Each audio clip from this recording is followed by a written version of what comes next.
the criteria which are contained in the staff report. The quasi-judicial hearing procedure that the Planning Commission will follow is set out in state law and the Oregon City Municipal Code. The hearing procedure steps are shown on the chart right over here. Anyone wishing to speak should fill out a speaker's card and give it to planning staff before the hearing. Speakers will proceed in the order in which their card is received. You should fill out your address on the card so the city will notify you of its final decision. For the public record, please begin all testimony stating your name.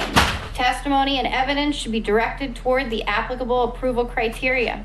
If you believe other criteria apply in addition to those addressed in the staff report, identify and discuss those criteria and explain how and why you believe they apply to the application under consideration. A person may submit any written material while the public record is open on each application. Any written materials received by city staff during the time period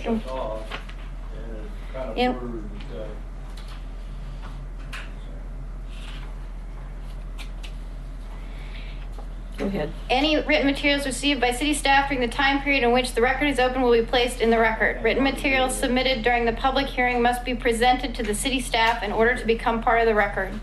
If a person intends PowerPoint presentations, oversized poster boards, reports, pictures, or other exhibits to be used in their oral testimony to be placed in the record, copies must be submitted to the city staff while the record is open.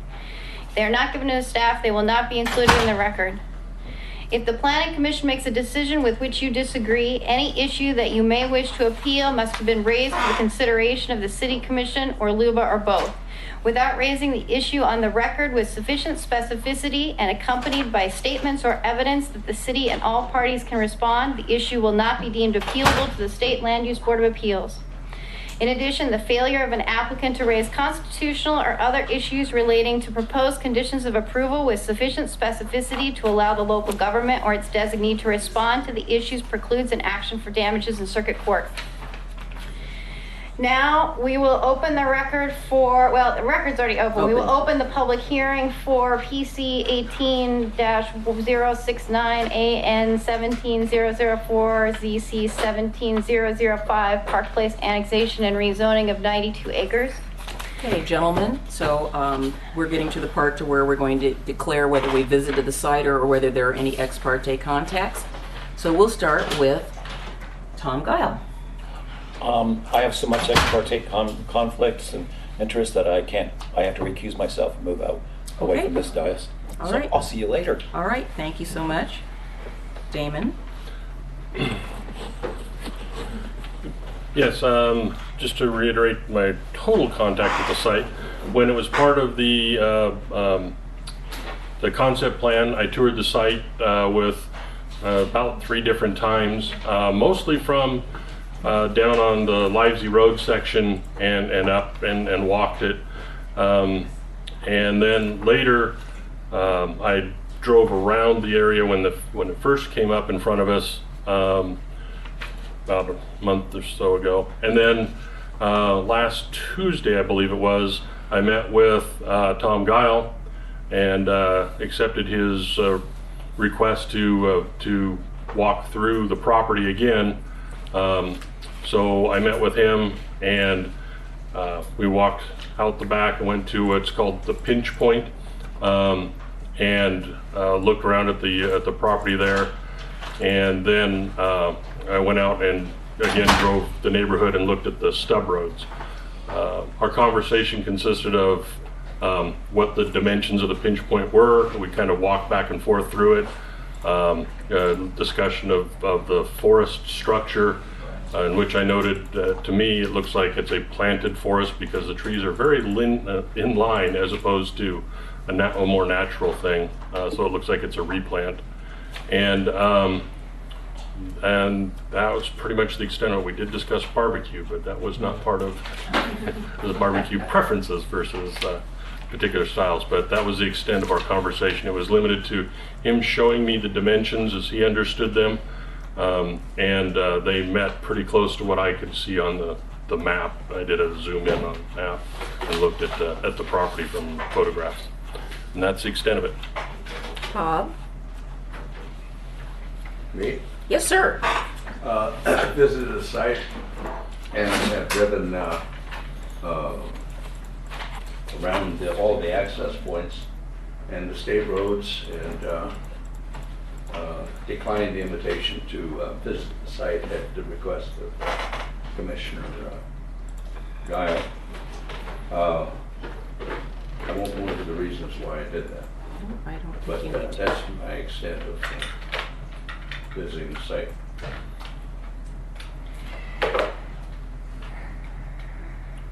No new contact for me with anyone, applicant or neighbors, on in the last month or so. The prior period of time, I did tour up Holcomb and up around and come back down. Just make sure Redwood, you, but he's, not, just not make sure you speaking. scoot a little closer there, because Not they can't hear you, Close to the Vern. mic. Okay. I know. They may not be working. Is it not working? They're working. Oh, Yeah, just Just get a, make sure you your just need to mouth get a is little close. I'm getting the close. signals there, so. just, okay, just to start over, Nope. I've had no contact or visits to the site in the last month. Prior to that, before the first two meetings, I did tour up Holcomb, drove through the neighborhood, and went on up around, came back down Park Place and up Lively Road as far as I wanted to go. And that's the extent of my contact with anyone. Thank you. And I have toured the area on the main roads, but otherwise have no ex parte contact to declare.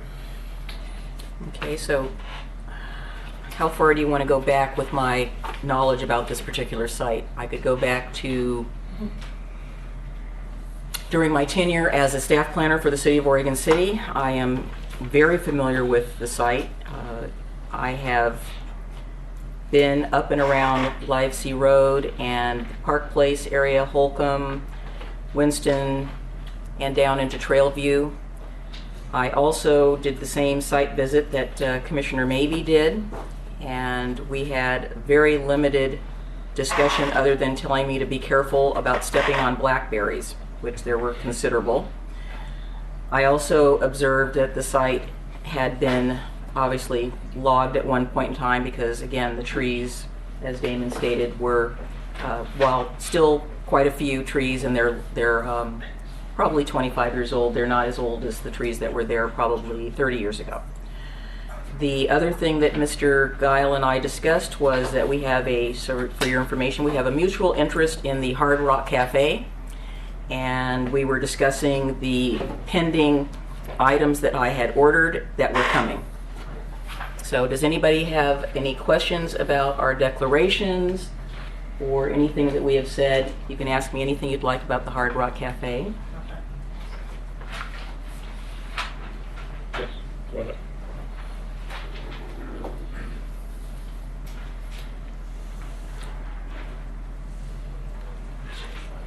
Madam Chair and Commissioners, my name is William Gifford. I live in Oregon City.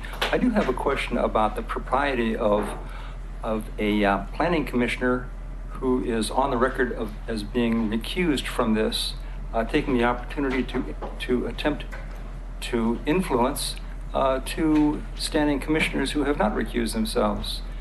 It doesn't seem like that's recusing to me, to remove yourself from a decision and still try to influence the decision makers. Well, I can only speak for myself, but those of you that know me well know that I don't get influenced by pretty much anybody. So I will tell you that for the record, that I base my decisions on the merits and on the facts and information that I receive in public testimony. And as far as my concern, I saw, as I referred to him in the thing, is Mr. Guile. He was a concerned citizen at that point, not a planning commissioner. And we specifically limited ourselves to the physical dimensions that were visible and the conditions that existed. He didn't, well, neither one of us engaged in any speculation or anything other than, is it this tree or this tree for like the width area? So it was, you know, for me it was a way to access the property without being all the way up on Holcomb and trooping down through all the underbrush to get to the same location. And that's what I took it as, an opportunity to do so, as basically a shortcut rather than having to wade through the underbrush. And that's all it was for me, was a visual site visit. I had been on the property before that Oh, development. excuse me, I didn't hear from the other commissioner who had been contacted by Mr. Guile. Nobody else had. No contact. Oh, No, I'm sorry. He made that invitation when he was still up here. He said, please come and visit. So it was a generically thrown out invitation. When he was still up here as a commissioner? At the end of a meeting, he asked us if we would be interested in seeing the site from a different point of view. And that was about 2 or 3 meetings ago. I think I've made my point. Yeah. Okay, thank you. Do you know you have a sticker on your shirt? Yes, that means I'm number 15 or 51, which way you're looking at it. Oh, okay. They're numbering everybody that signs up. Oh, well, I don't think I like that. Yeah, that's what I thought. Okay. Denise isn't Come on up. listening to that. Let's see, I don't know if I have a number 15. Yeah, I do. Good evening, Commissioners. My name is Rick Gibbons. I'm a planning consultant representing the applicants tonight. Obviously, it's not particularly it's an awkward situation when planning commissioners meet with someone who's declared against a project outside of the public hearing format.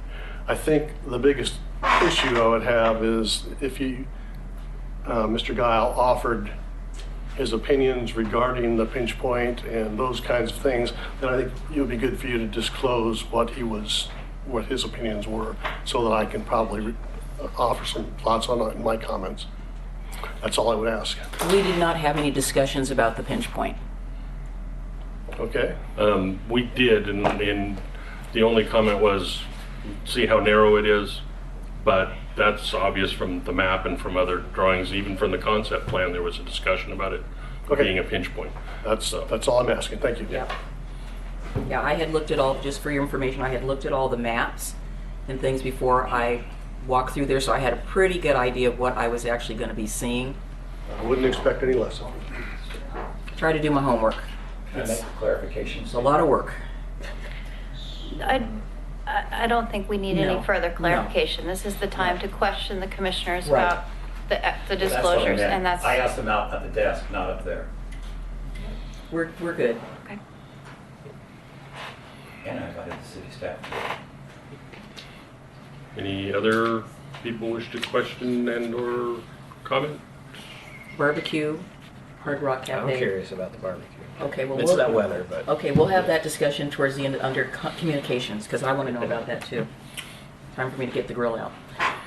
All right, we're going to open the public hearing, which we have, and I just want to make sure that we all continually understand that we are going to be respectful of one another, whether we agree with somebody or not.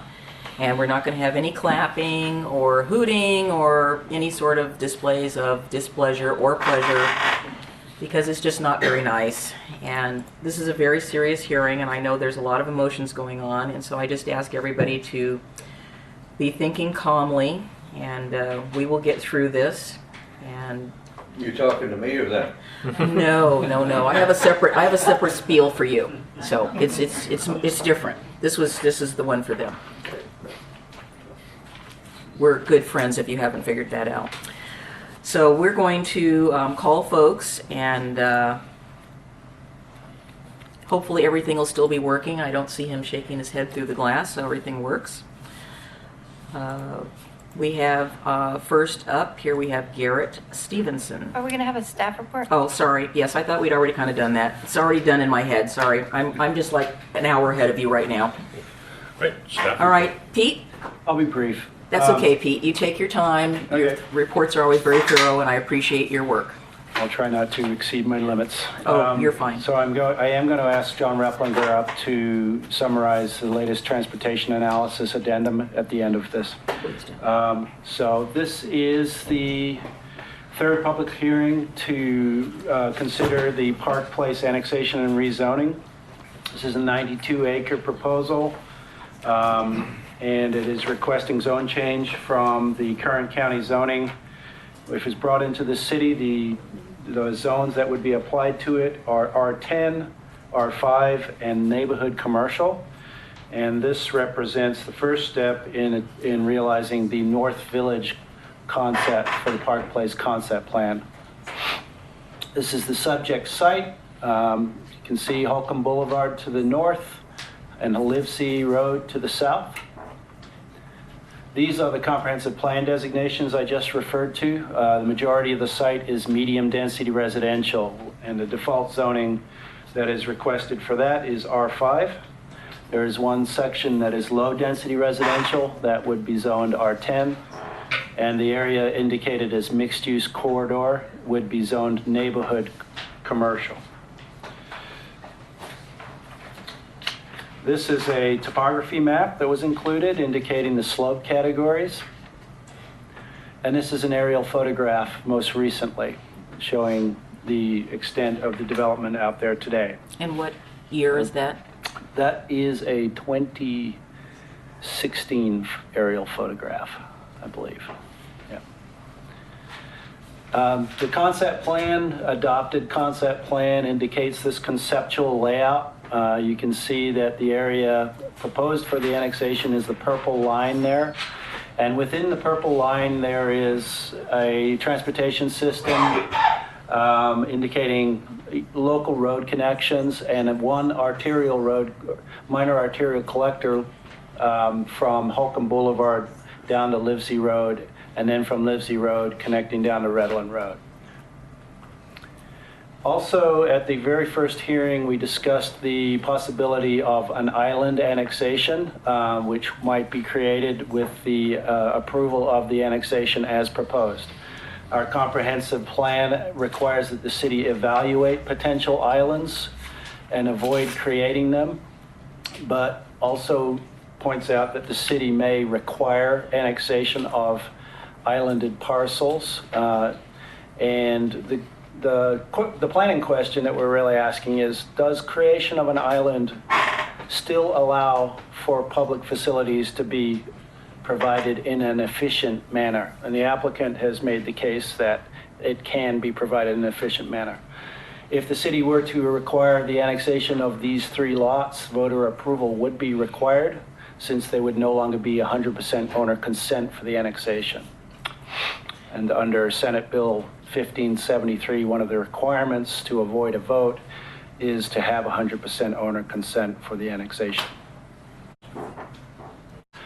The criteria that we review in our Chapter 14 of our code include the metro boundary change criteria, which are listed here and included in the staff report. And we've discussed the findings relative to this already and found that they comply. The criteria for annexation also include the following 4 points: that the application be within an urban growth boundary, that it be subject to a comprehensive plan, that at least one parcel be contiguous to the city, and the proposal conforms to all other requirements for the city's ordinances. And then there are the annexation factors, and an annexation is a discretionary decision which must demonstrate a balance, a positive balance of these factors, and these include the 7 factors listed here, which we can refer back to. Included with the annexation are findings for a zone change to the zones that I mentioned previously. In this case, the zone change applies to the annexation is a non-discretionary zone change that requires annexation to those default zones that I mentioned, and the findings are provided in the staff report. The zone change also has to show compliance with the transportation planning rule, which is a statewide transportation rule, and talks about whether a development or an annexation or a rezoning proposal, if it has a significant effect on a state highway or a state highway facility, must mitigate for that. And there are findings for compliance with the transportation planning rule in the staff report. The conditions of approval that we've discussed are, if this property is annexed, the final zoning may not be applied until the city adopts alternative mobility targets, which are transportation capacity requirements in the city code under Chapter 12.04. So the zoning would not go into effect until we adopt those targets. Also, if annexed, no development can happen on the site until approval of a Type 3 decision for a master plan of the entire 91-acre property, and that would address the Park Place concept plan and the city's public facilities plans. Yes. Is it 91 or 92 acres? It's 92, I believe, closer to 92. Okay. Yeah. 'Cause that's what the Yeah. agenda states. Yeah. And that would address the phasing of public facilities for transportation, as well as sewer and water, stormwater, and parks and trails. So that master plan allows staff and the planning commission to get a much finer grained idea of when the public facilities are going to come online and what phases that would be developed in. And also the costs and proportional share analysis that we're currently looking at would be analyzed again with the master plan. So no development is proposed at this time. This is just annexation and zoning. And Pete, because it would require, it would be a type 3 application, it would have to come before the planning commission. Master plans are a quasi-judicial public hearing before the planning commission makes a decision. Yeah. Condition of approval for the master plan requires that the developer participate in proportional funding of off-site intersection improvements. And there's a detailed list of those improvements in the conditions of approval and findings in the staff report. The most recent addendum for the transportation impact analysis was reviewed by John Replinger, who is here with us this evening. He's going to summarize his latest recommendations for us based on that. All city, county, and Oregon Department of Transportation concerns and comments regarding the transportation analysis have been addressed.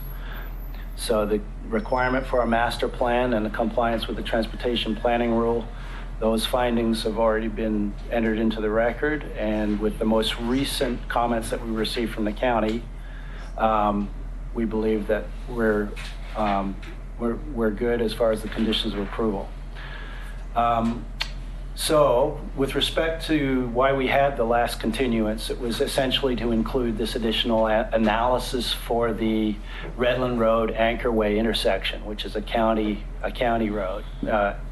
And the county and the city and ODOT have reviewed that latest transportation impact study. And the county has recommended that the applicant contribute to a proportional share of project D35, which is the improvement of that intersection with signals at the time of development. And so that condition of approval was already in our recommendation, but the analysis that showed how many trips were going through that intersection was not part of the original analysis. That's why we asked for that, and it's been done. I just wanted to add this slide so that people understand the land use process that has led us to the current stage that we're at. Currently, we're looking at annexation and zoning.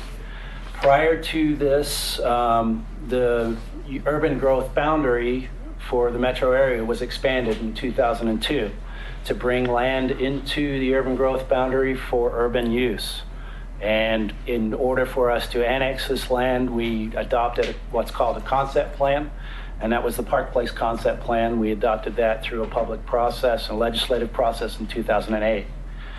The next steps are annexation and zoning, and then following annexation and zoning, there would be the master plan that we've discussed. And with the master plan, or either following the master plan, you would get what are called development review applications. That's when you're actually looking at site-specific applications for development, such as subdivisions for residential land or site plan and design review for commercial and mixed-use land.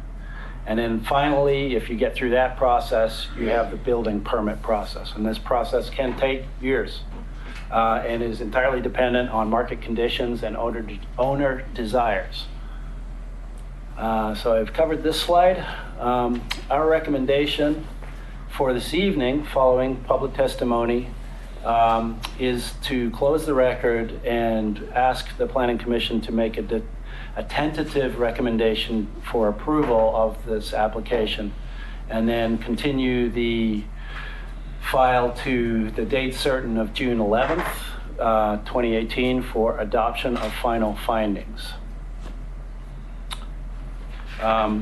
I would now like to request that John Replinger come up and speak to you briefly about the additional transportation analysis that has been done and his recommendations for the conditions of approval. Are there slides for that? No. Okay. The- wanna make sure I but can- his report is in the Yeah, record. I just wanted to turn off so I could go to the report. Yeah. If there were Okay, no slides. Chair McGriff, Commissioners, just again to briefly explain that addendum number 2 provided by the applicant showed the detailed analysis of the intersection of Redland Road and Anchor Way as indicated by the applicant's analysis. A traffic signal and a left turn lane would provide adequate performance, meeting all applicable criteria, and it is consistent with the project that was listed in the TSP. So the list of projects from the TSP, we've now calculated for 8 different projects, a preliminary estimate of what the applicant's share would be to contribute to those projects. Again, as Pete said, the condition of approval requires that the applicant go through a master plan process. That will require transportation analysis. And again, as Pete demonstrated with the previous slide, the subdivision, the commercial development, when we go through site plan review, will require a transportation analysis. So I think that overall the conclusion is that the materials that the applicant submitted support the annexation and rezoning, show the impacts of those, but we will be revisiting the transportation issues and requiring the participation and the construction of actual physical improvements in connection with development of any of the 92 acres of the site.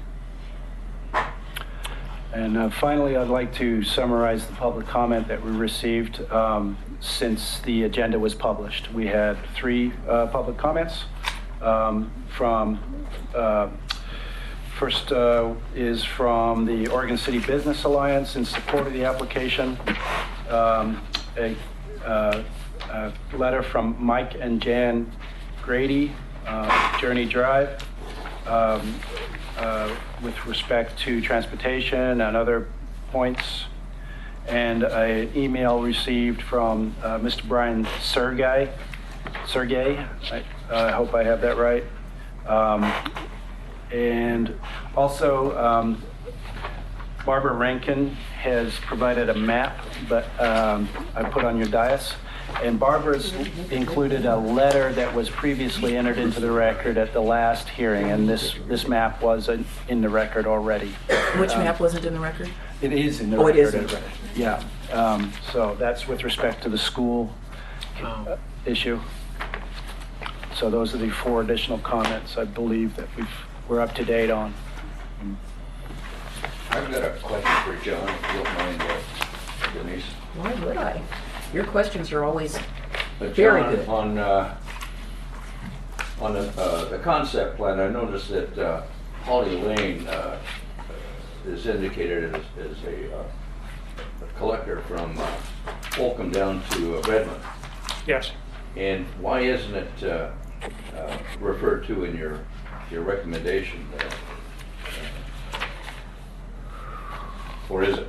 Did I miss something? Yeah, it's the Holly Lane, North Holly Lane extension from Holcomb to Redmond Road is included, and it was identified as a project. Also, the projects at the intersection projects at both Redland and at Holcomb are specifically identified as projects in which the applicant would be required to participate. The section of the road, Holly Lane extension, through the property would be built as part of a subdivision process or a commercial development process as a frontage improvement. So yes, it's included. And how do you see the responsibility of the city to complete that project? Because I know that the developer can't do it because it's not all on his property. That will be dealt with in more detail when we come to the master plan process. It is possible that the development will occur in phases, with certain phases of Holly Lane being constructed in connection with specific development proposals. There's also the possibility that the applicant could be doing some off-site improvements in response and getting credit for them, or there are a number of different mechanisms by which it could be accomplished. Holly Lane is going to be needed to serve the Park Place concept plan area, and it will be implemented probably in a piecemeal fashion. Thank you. Are there any questions for Pete and or John? No, not at this time. Okay, well, I have one that just would like you to just reiterate. So I'm looking at, under your recommendations, there's a second paragraph that starts with this analysis. And I'm wondering if you could just read that one more time till you get to the word forward. Second paragraph under recommendations. Yes, starts with Okay. this analysis. This analysis does not, however, provide sufficient information to determine when specific development proposals, example subdivisions of various sizes or retail businesses, will require implementation of TSP projects, construction of local roads, or other mitigation. Such analyses are required under City Code when specific development proposals are brought forward. Perfect, thank you. Okay, Just wanted to have that yep, emphasized. Okay, Thanks, John. okay, thank you. so gentlemen, before I call up the first person, I would like to ask your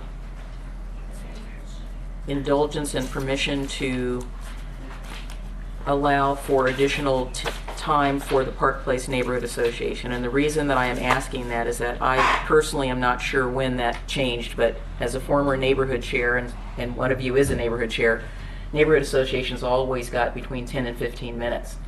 And it was particularly, in my experience, has been important because people do stage their comments, they have groups of people come up, and I think that having a complex issue being digested and discussed in 5 minutes by the official representative gets a little tough. I know I personally probably could not do it. I think it's entirely appropriate, but I noticed sort of a little glitch in that I saw that. situation.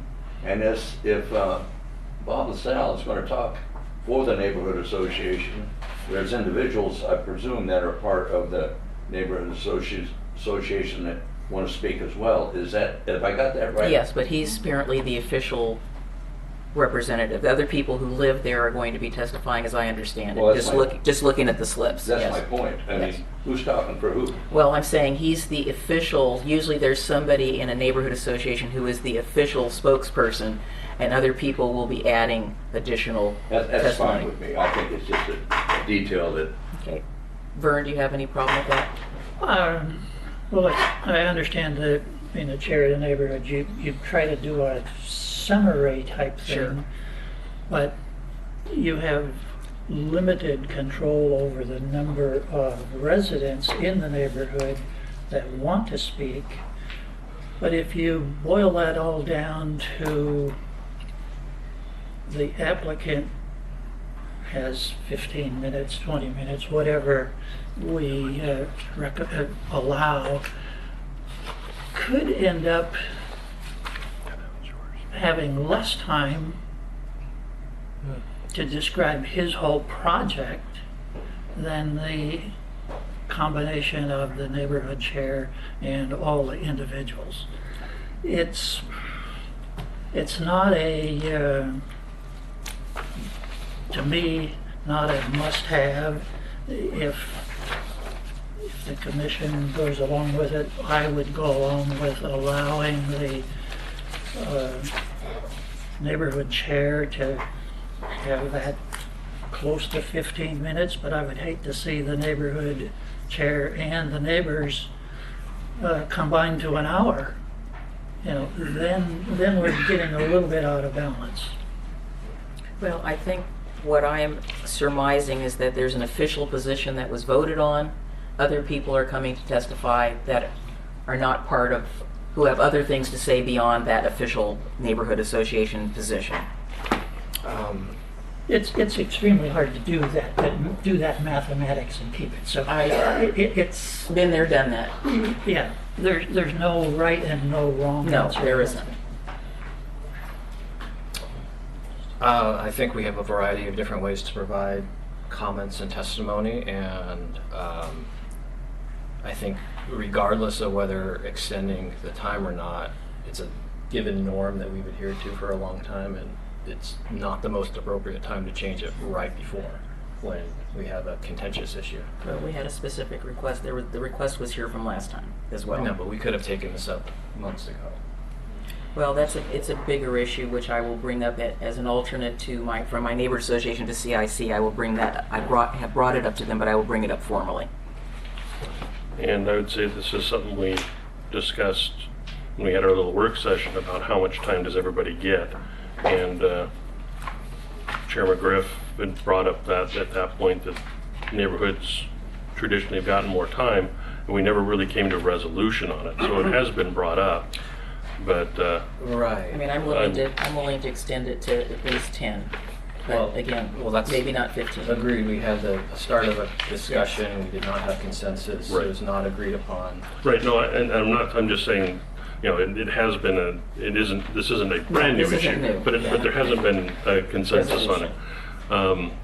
And What I'm saying is it's showing a disregard for really the the rest body of the process, commission yeah.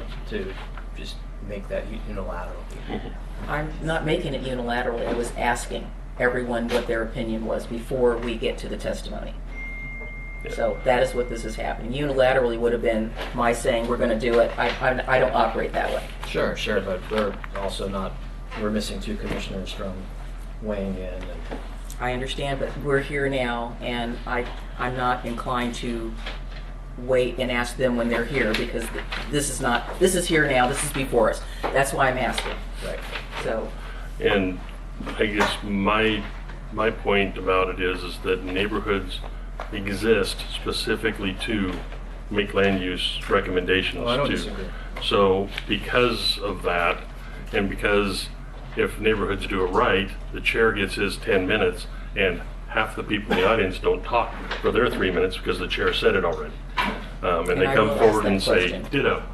I will ask. I'll be asking that question. If you so- agree with what he said, then So- just say that, and then we can move on. I think in the long run, we benefit from giving them a little more time, and I think 10 is the top of the thing, because there wasn't consensus on anything else. And this is the biggest annexation we've had, so it's got the biggest set of issues. Some of them are identical Yes. to even a two acre one, but Or 0.6 acres. yeah, It just But- boils down to being fair. yeah. Yeah, That's all it so boils down to. So do we have a consensus that we can give 10? Yeah, I Okay. think so. From my point of view, yeah. Okay, all right, so we've dispensed with that. You got 10. So you gonna call them up? No, he's not first. Okay. The applicants.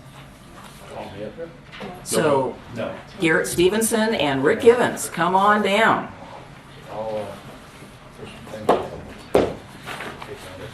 I say I have 2 slips from you, so I'm going to set one aside if that's okay.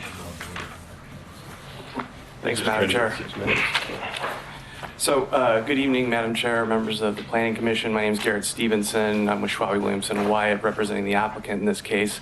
I'm not going to talk, but for a few seconds here, just to address some of the procedural stuff that you guys have been working through tonight. Bear with me because I'm filling in for Mike Robinson, so I am a bit behind the ball on what has transpired thus far. But I am going to renew his objection to giving the neighborhood association additional time and ask that, since you apparently are going to give them additional time, that we get a commensurate amount of time added on to our rebuttal. And the reason for that is simple, and that's that we have the burden of proof, and that's why typically applicants have a bit longer to talk than opponents. With that respectful request out of the way, I want to turn it over to Rick Givens, who's going to give the bulk of the presentation. Good evening, Chair McGriff and Hi there. Commissioners. What's that? I said hi there. Yep. Oh, Denise, we go back a long time. Yes, we do. That's why I don't really care for the chair thing. That's just weird. Yeah, I made a mistake, did chairman That's all one right. time when you beat me up about it, so anyway. I'm going to be very brief, I won't even need my 15 minutes here. We've already discussed all of our points, I think, in the past, but I'll just kind of reiterate the high points. First, a staff report today made abundantly clear there's no development proposed here at this time. This is a first step. It's getting the property into the city. We've got issues to deal with regarding transportation, and then we've got a whole lot of details to bring before this board before we could even begin to think about developing the first phase. But none of that can happen without annexing the property. That's the first step to the implementation of the Park Place Neighborhood Concept Plan. It's the first place to getting the public the information that they're crying out for. We can't give it to them until we've done the studies, and we just need to get it into the city, and then we can begin the detailed part of the process. Second is that we've provided ample information to demonstrate that all of the criteria relating to annexation proposals are met in this application. There's adequate provision for utilities that can be made, the properties contiguous to the city.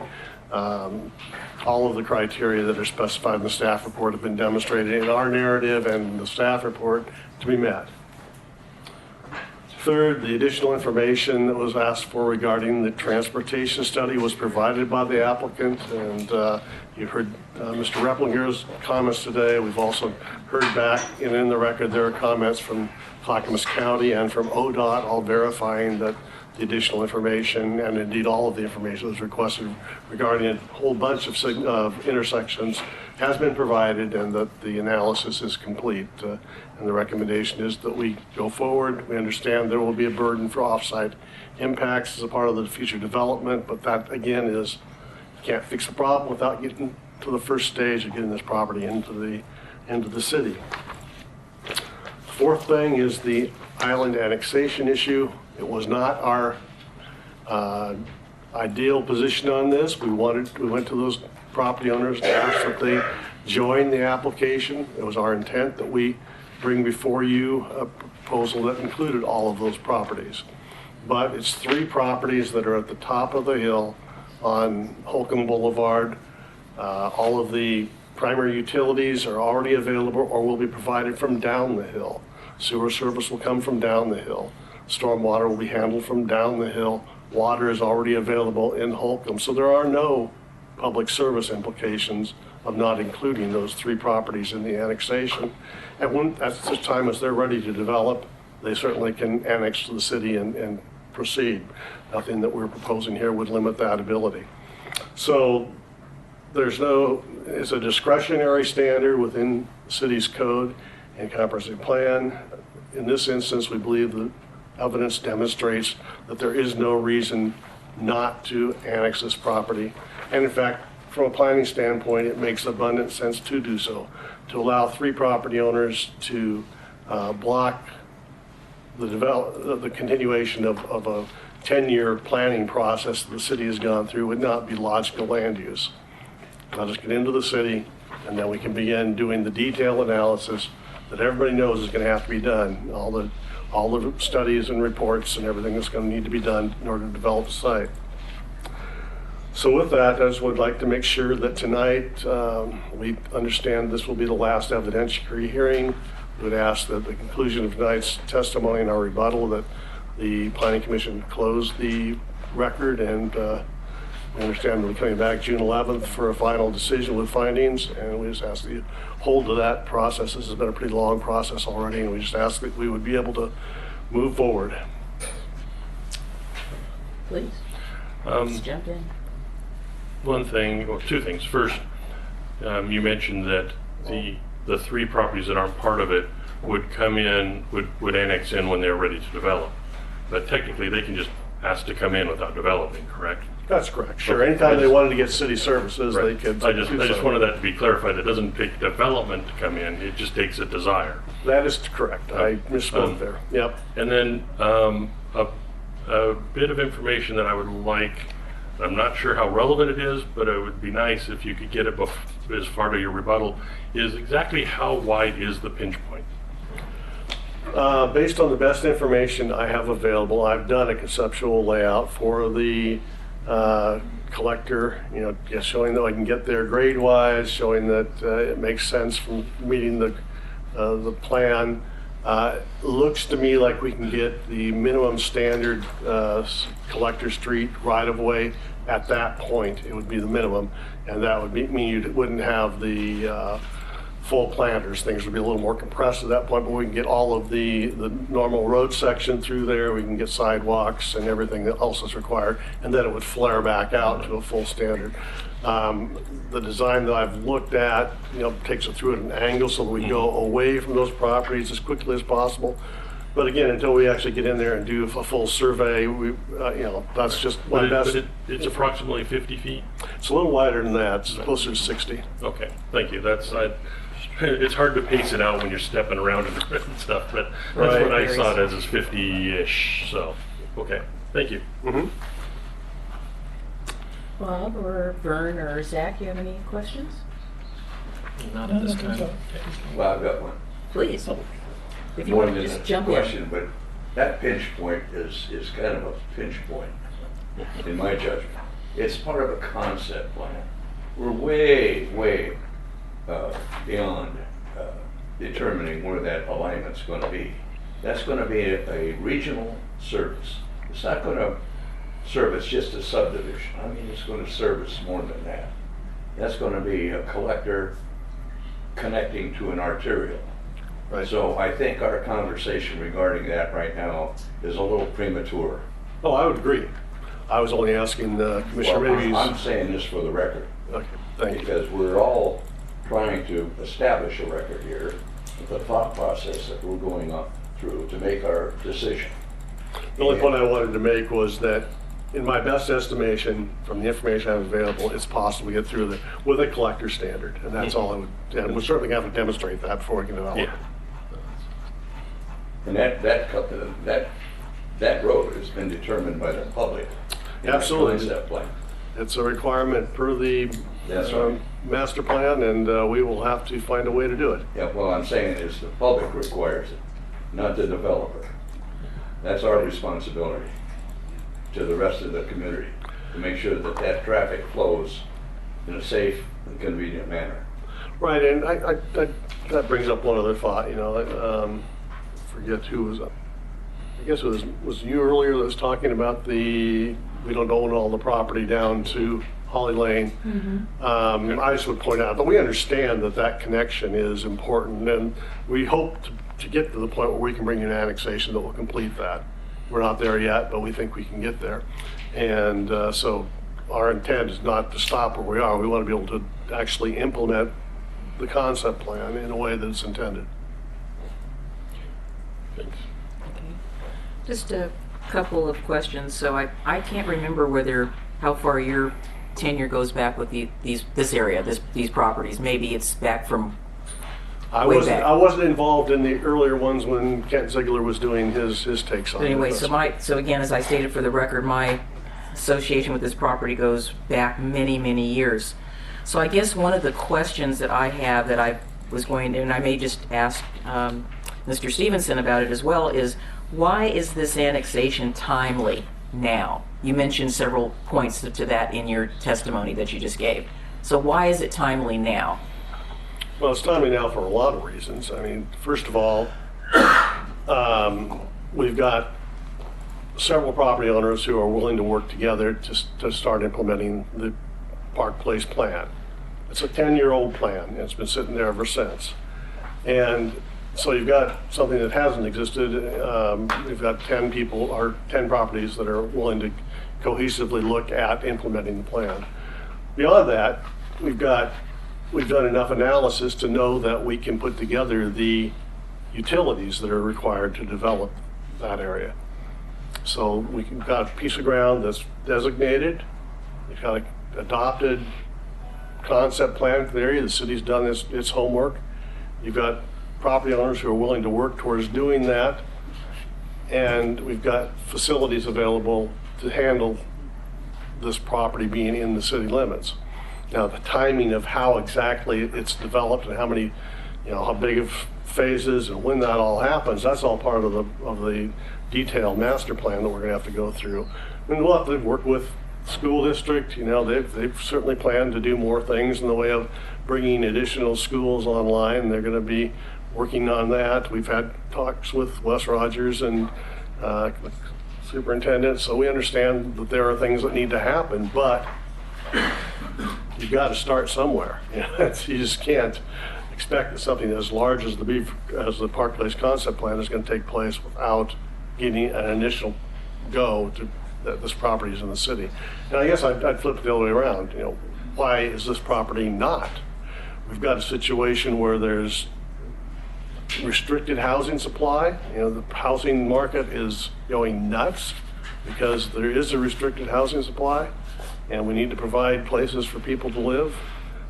We've got an area that's planned that doesn't, this is not something that's just, we're going out and looking at property that's totally raw. This is something that for a decade the city's looked at what's going to happen there. And now we're at the point where we can begin the process of taking it to the next step.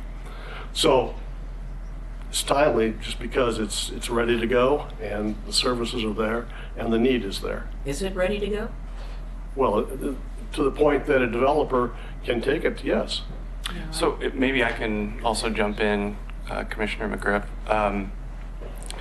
And I'm just going to kind of go back to previous life as a planner where I used to do a lot of annexations. And in fact, my first job was doing the City of Salem's annexation program back in 2006 and 2007. And what we had there, and I think this is probably similar to what Oregon City has here, is you have a master plan for a large number of properties, and the whole goal of that is to get ahead of what those property owners want to do when they do enter the city and then go for development permits. I don't think that this city, and certainly not the city I worked for, premised execution of that plan on having 100% of those properties come in at the same time. Here you've got the vast majority coming in at the same time, which actually, compared to how it works a lot of times, is far more than you'd see at any given time. So in terms of timing, I think what you were getting at is we don't have 100% of people coming in at the same time, but I don't think that that's how this plan was ever anticipated to be executed. That's not an issue. And the other thing I would say is that in terms of whether or not the services are there, that matters because the criteria speak to whether or not the services are there. These property owners have a right to petition for annexation. That's what they're doing. The criteria says, all right, here are the factors we look at when we bring property into the city. The vast majority of those are, do we have the potentiality for adequate public services? And as Mr. Givens has explained, we do right now. So I think all of those things, when you couple the need for the land and the development of the land, emphasize why I guess the timing is right. The other thing I think is important to note is that there's a difference between timeliness for annexation and timeliness for development, right? We're looking at two separate issues. One is getting the property into the city limits where it begins paying city taxes and where the city has control over things like cutting of trees, all those kinds of things that the Planning Commission has indicated concerns about. You get it in the city, then the city laws go into effect.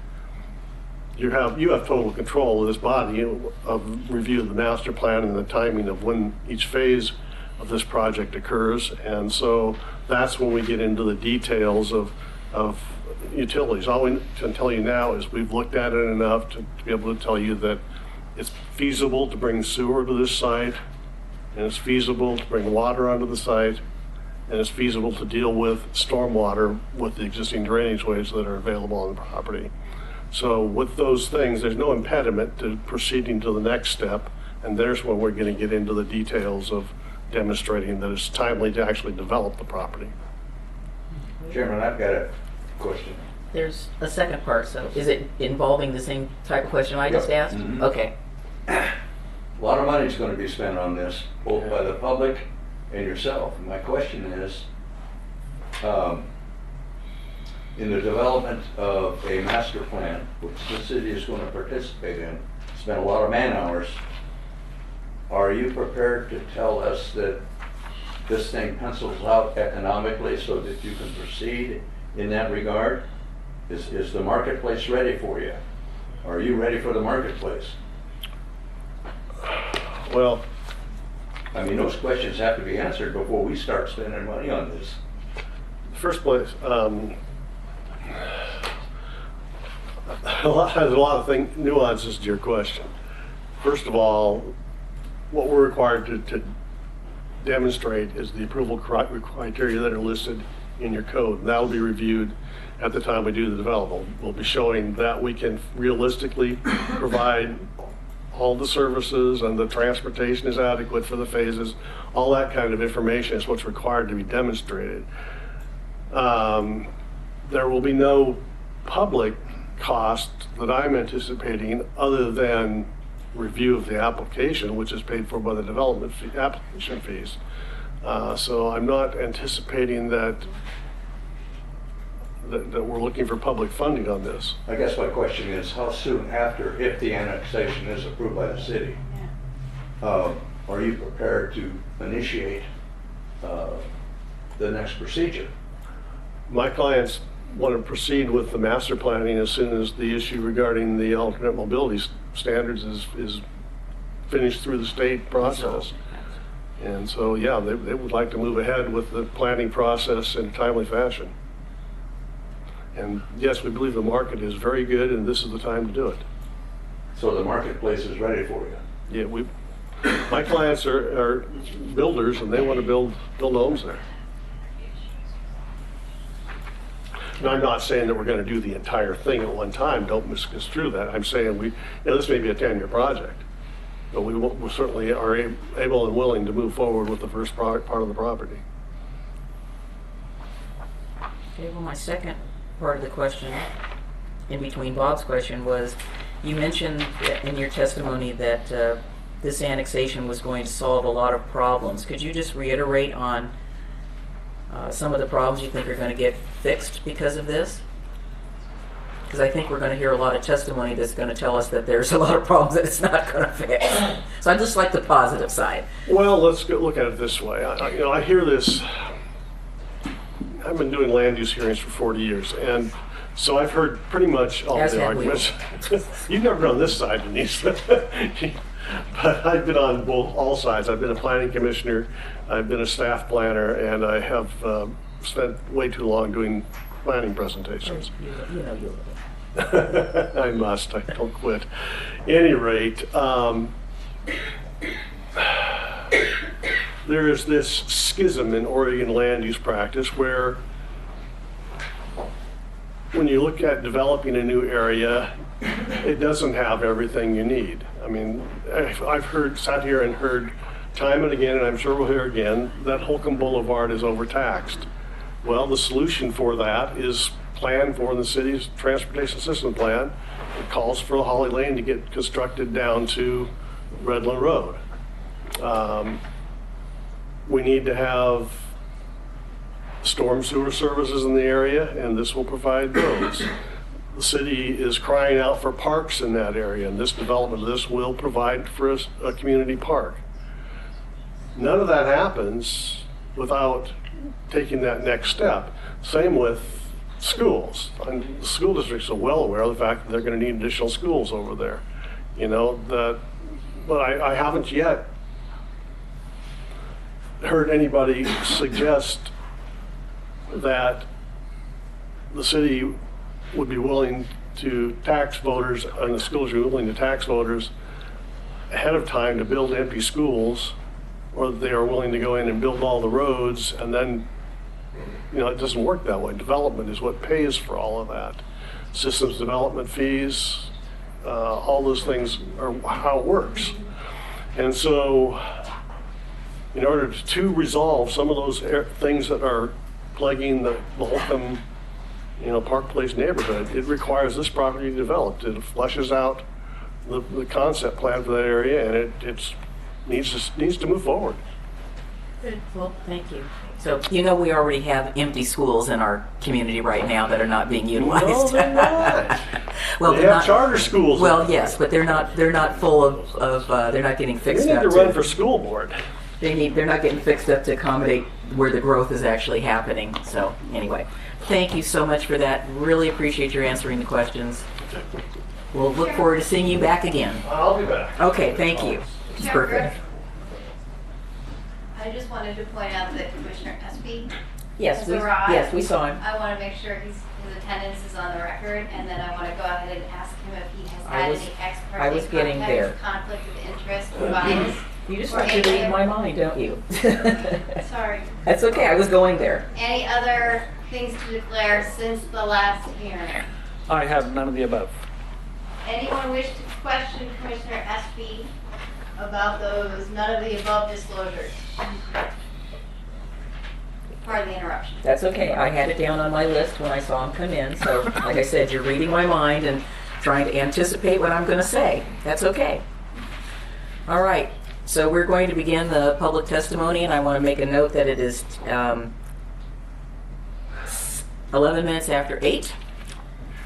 And we will be, with the exception of Bob LaSalle, keeping to the 3-minute. So if I give you the frowny look, please wrap it up. Tom Guile.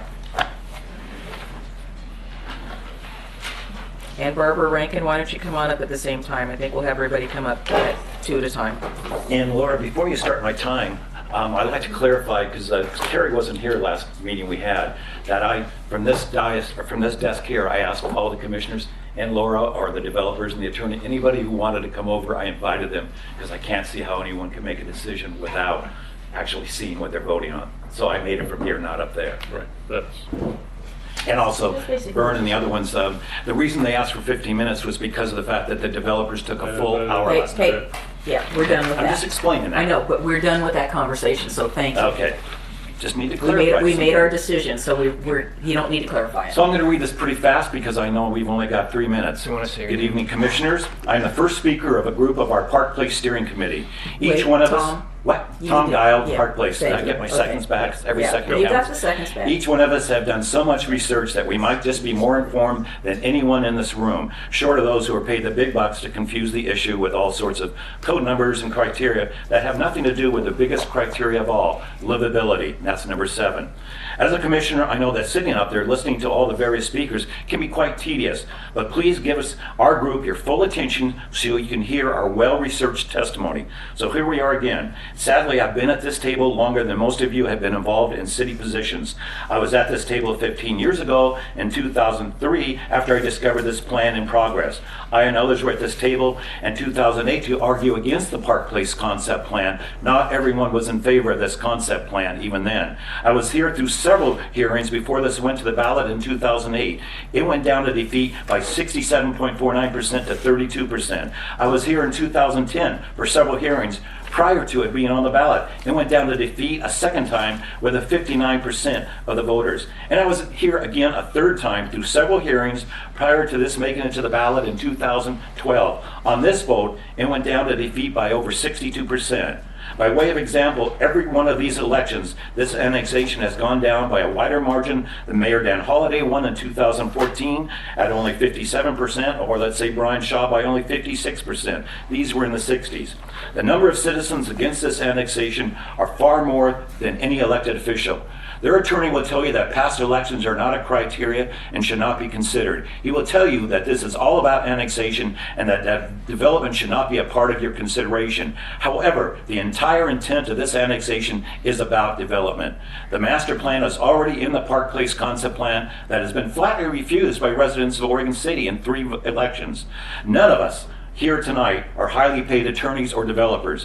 We are your average citizens. We are not paid to be here. We are here because unlike many of those pushing this annexation agenda, we actually live here, and one of the criteria is livability. I should note here that I called the attorney for Corvallis. Corvallis and Philomath have a lawsuit pending before the state Supreme Court regarding the Senate bill that allows annexations. This very bill takes away the rights of citizens to vote. Last time that many of us checked, this is a democratic country where citizens have the right to vote. Are these developers and this attorney rushing to get this in now before the court case is decided, hoping that they can beat the buzzer? Nothing in this bill commands you to accept every annexation that comes your way. Nothing. I have a copy of it right here. Livability is a critical criteria to those of us living in the Park Place neighborhood. You will note that not one person on Holcomb have spoken to you in favor of this annexation. The only positives are from the developers who want to make money off the lands and the homes. I'm coming to the end. The attorney who makes the money by pushing the developer's agenda, and the landowners. One of the lands down in Livesey Road is already up for over $1 million. That tells you how much money is involved in this. So this is all about the money. It's the largest annexation in Oregon City history. I don't think a lot of us want to become another Tiger or Beaverton. And before I leave the dais up here, I just want to say that Dr. Scott Burns, we all know that last time Dr. Scott Burns was supposed to meet with us in a work session tonight at 5:30. That city or somebody failed to drop the ball. He could not meet with us tonight because they called him too late. But I think that this should be continued until we've heard from Dr. Scott Burns, one of the top geologists in this city, about what landslide issues are. That's all I got to say tonight. I have more. I went fast, I said. You did. Do you want to submit your writings? Oh, I've got a lot of little notes I've been writing here, but Okay. I could, yes. I just want to say You if don't you, have to. so. I will do that. Thanks, Tom. Hi, Barbara. Hi, I'm Barbara Rankin, Park Place neighborhood. I want to thank you for your commitment and mostly for really listening to our concerns. I'm speaking on issues involving the Oregon City Schools as a result of the probable approval of this annexation. The Park Place neighbors are not opposed to development. All of our active neighbors live in newer developments. Opposition is not the issue. The issue is safety, services, and doing timely development accountably and responsibly. I recently attended a school board work session, which was well attended. Worksheets were available, one of which I shared with you. I think you all have it. Concerns of a survey of 400 citizens include earthquake readiness, safety, overcrowding, and inability to do the school lockdown. Oregon City has 12 schools dating from 1938 to 2003. The only school considered safe is Oregon City High School, built in 2003, and I think that is very sad. One plan is to build a new middle school on property adjacent to the Holcomb Elementary School in the Park Place neighborhood. A new elementary school would be constructed at the Ogden location, as well as other upgrades. This plan will not be possible without the approval of a proposed school bond for $188 million. If this current annexation is approved, Park Place neighborhood will be adding up to 500 homes to current projects, totaling more than 800 homes in our neighborhood, all accessed via Holcomb Boulevard. Clackamas County is selling View Manor and Clackamas Heights for private high-density development. Common sense will tell you there will be a need for additional and larger schools, not to mention more vehicle access on Holcomb Boulevard, even for the school buses.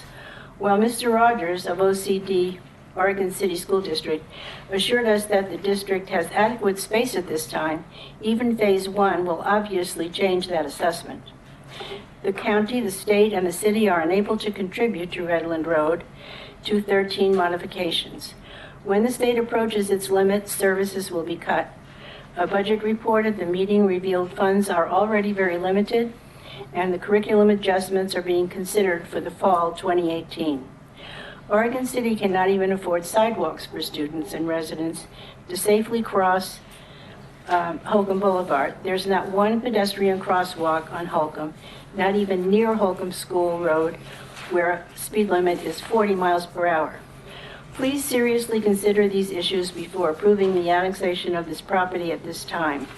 We all know once it is annexed, this outdated concept plan will be approved with no concern for the existing citizens of this and outlying neighborhoods. I respectfully request this annexation be delayed until guaranteed access is provided. Building more homes will not lead to a safer atmosphere for our children, their families, and pets unless access to our neighborhood is provided. Thank you for your time. Thank you. Thank you.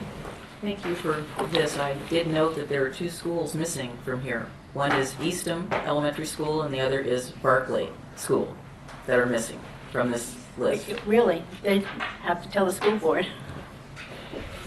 Thank you, Barbara. Lisa, no, Easton's closed. Easton's closed. anyway, I'll talk to you about it after, offline. There's a reason I asked the question. Make it clear. So Lisa Novick and Ray Rankin.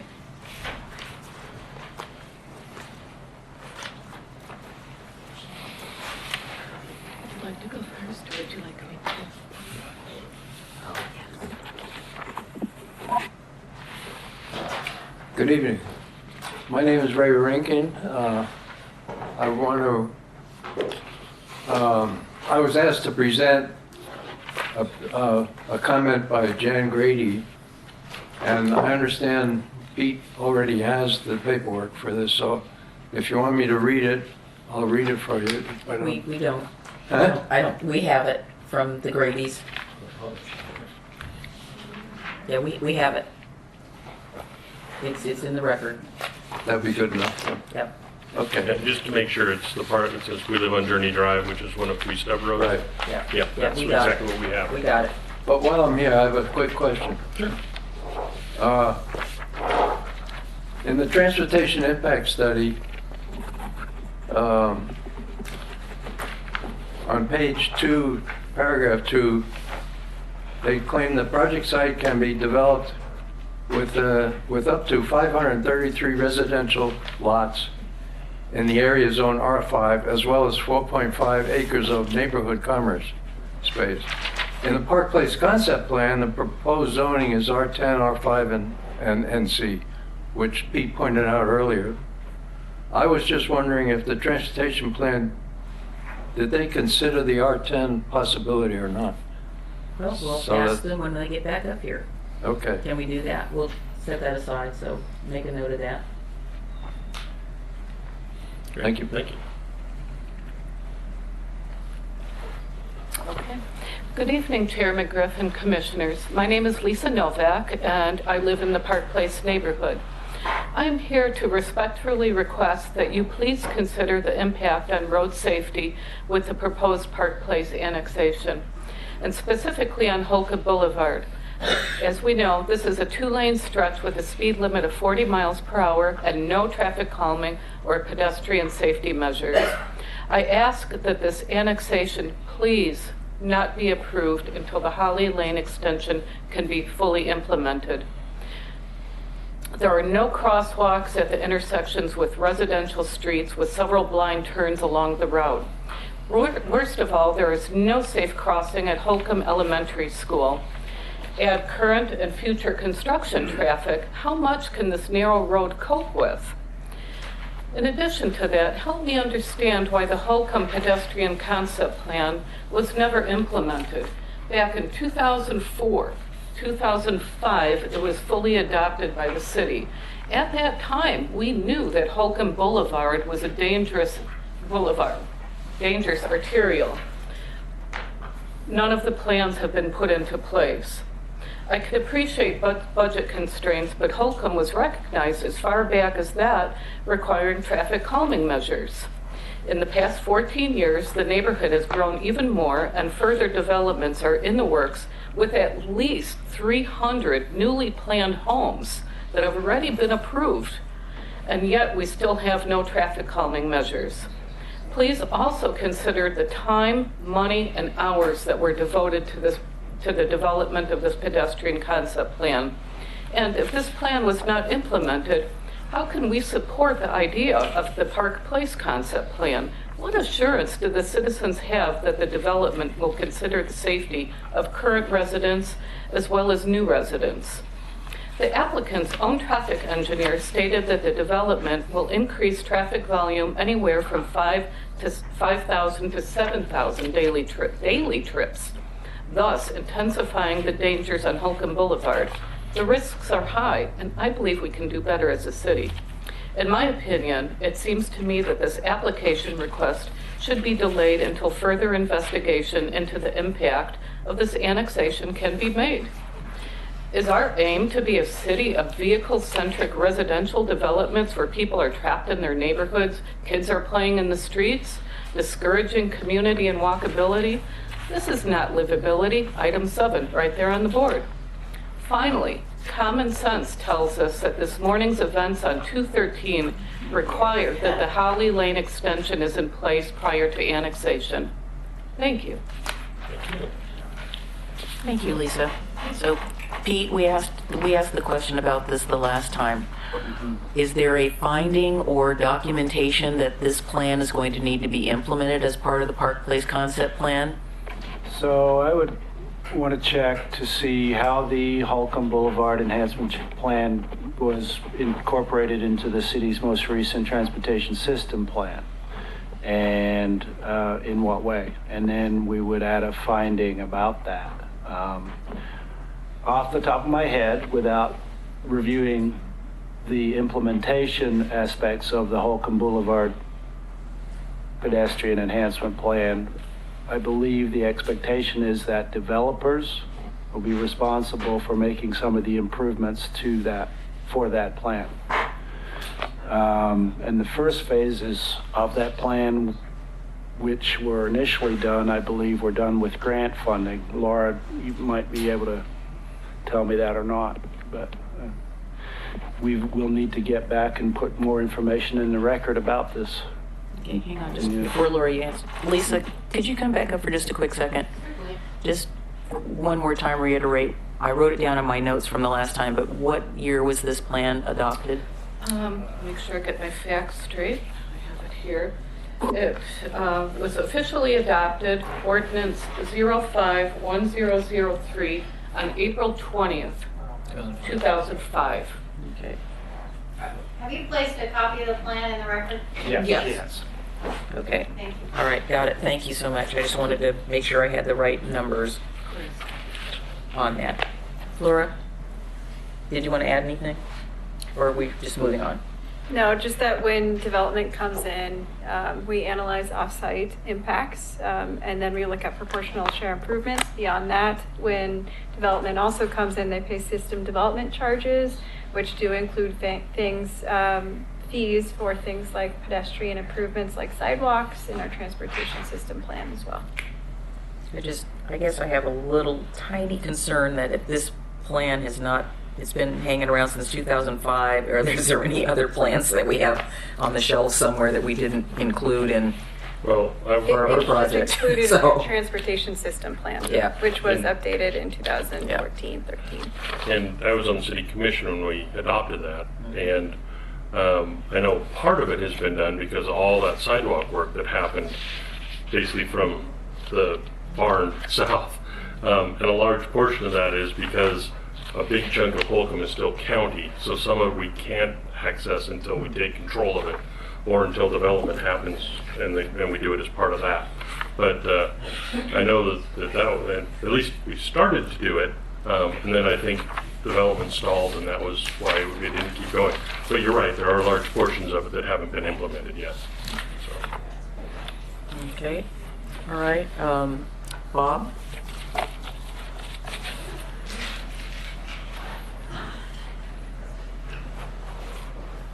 And Laura's going to keep strict track of that, as will I. Yep, she's got the read. I'd just like to clarify that I get 10 minutes in compared to hundreds of pages of the applicant's testimony and almost 2 hours of verbal Okay, well, testimony. you're wasting. Thank you very much. Wasting your time. So we made a determination. So I think as good as You it's won't going have to to get. take any notes on any of these quotes I'm making, because at the end I'll give you a complete Thank you.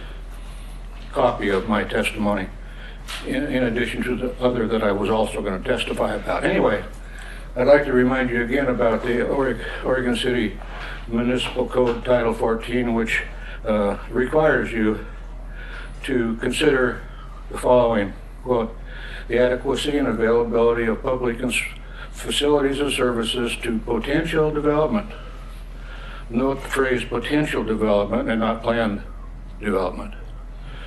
And point 7, lack of any significant adverse effects upon the economic, social, and physical environment of the community by the overall impact of the annexation. There certainly will be impacts, and I'll be able to explain some of them to you this evening.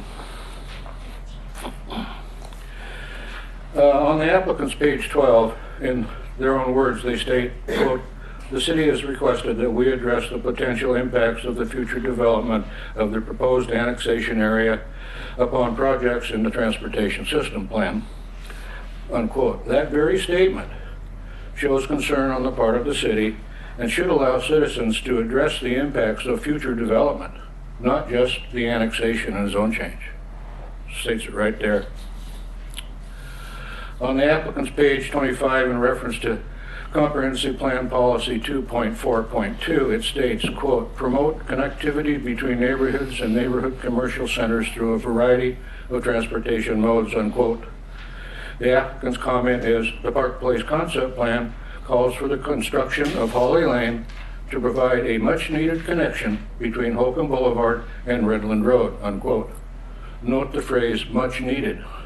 You'll see that phrase often in their application.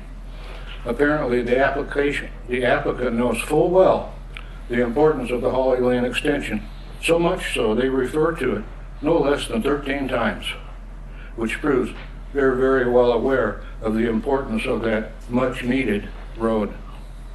This is a failure on the applicant's part to comply with the stated criteria.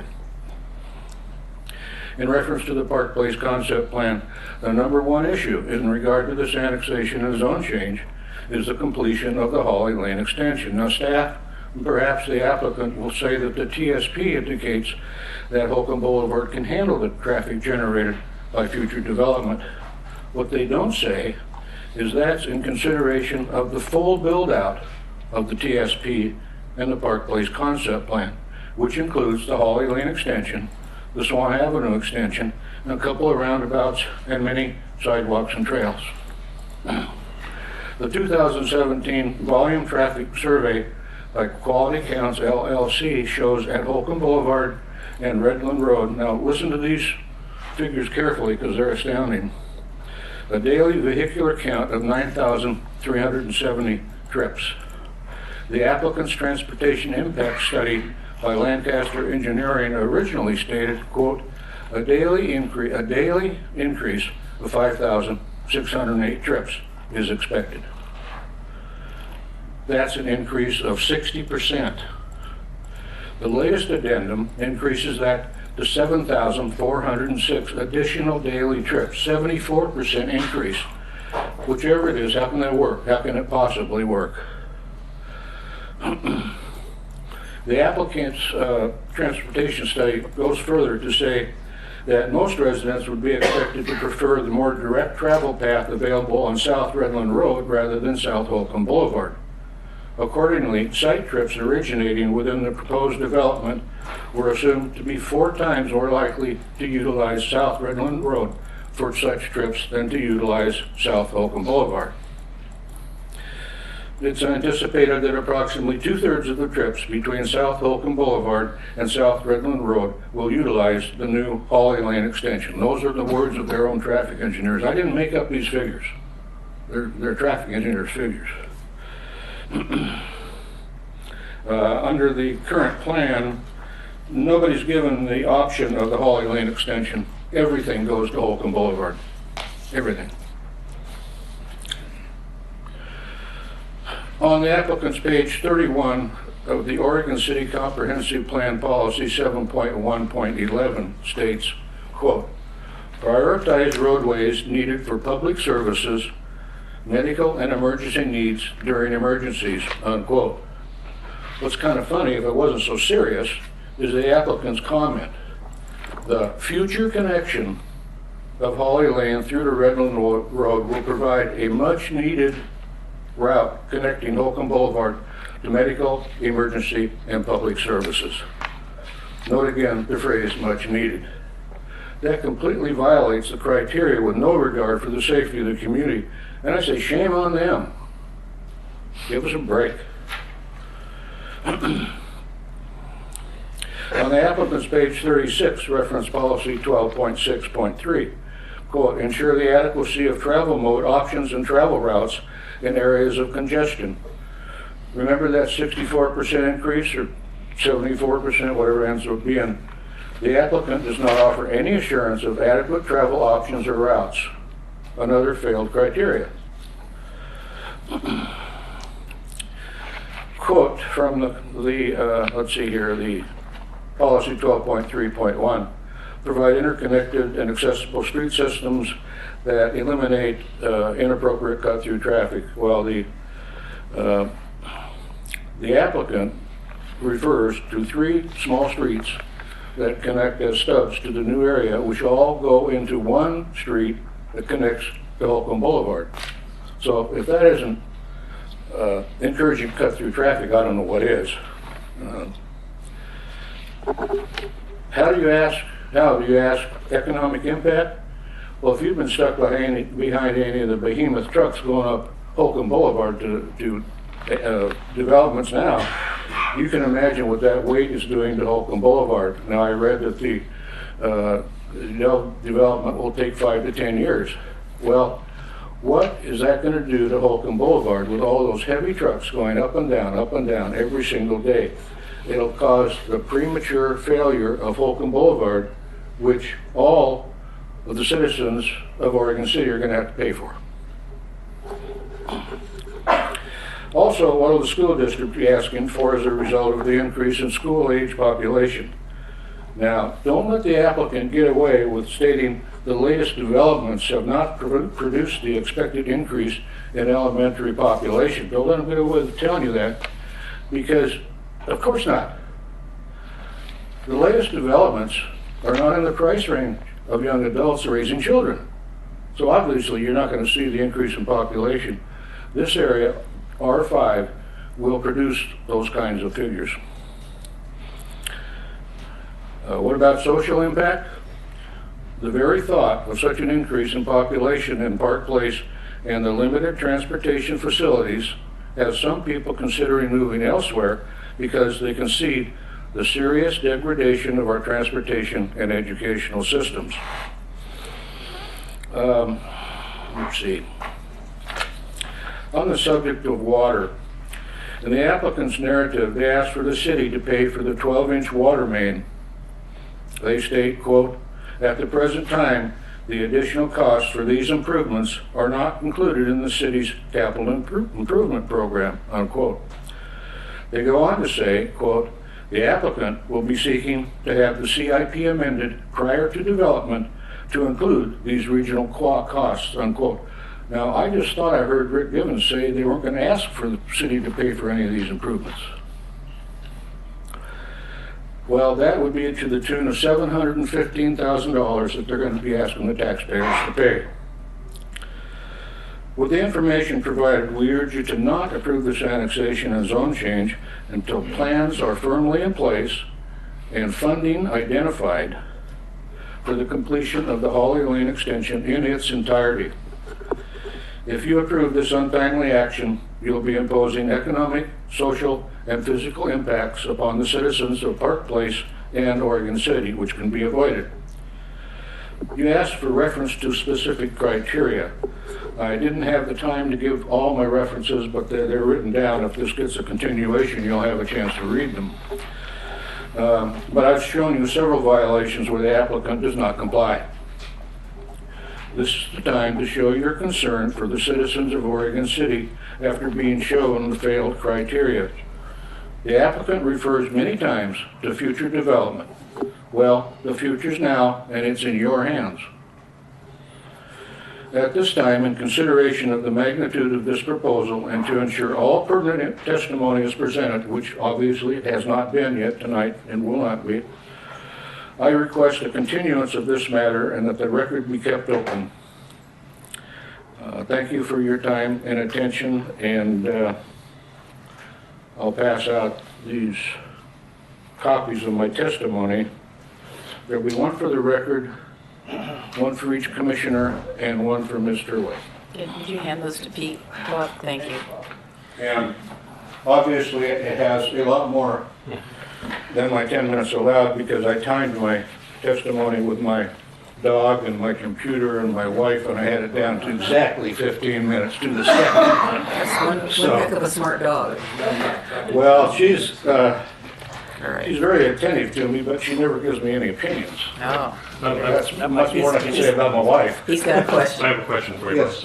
I'm a little confused at one part of your testimony where you refer to the applicant saying the much-needed connection of Holly Lane. Yeah.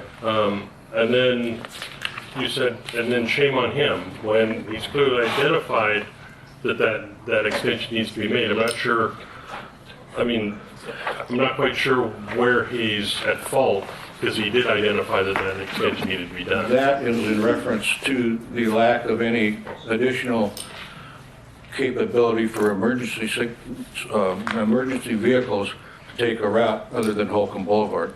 You got 500 new homes, obviously there'll be emergencies and very few routes into those 500 homes. So I say shame they're not considering the extra volume of emergency that might come about. So your concern is that there's going to be all this development north of Livesey, but Holly doesn't connect down from Livesey to Redland. Right now with the current annexation area, it would just terminate at Livesey. Yes, and the Livesey Road is just a small, narrow county road in very poor repair and certainly not designed for the amount of traffic that'll be developed. Okay, so that's what your shame on you is that they're proposing to do this because they haven't built from Livesey down to Redland. Correct. Okay, I just wanted to be Thanks clear for the about question. Now, if it was a question to you, it's probably to others. Yeah. Okay. Greg Stone and David Goldberg.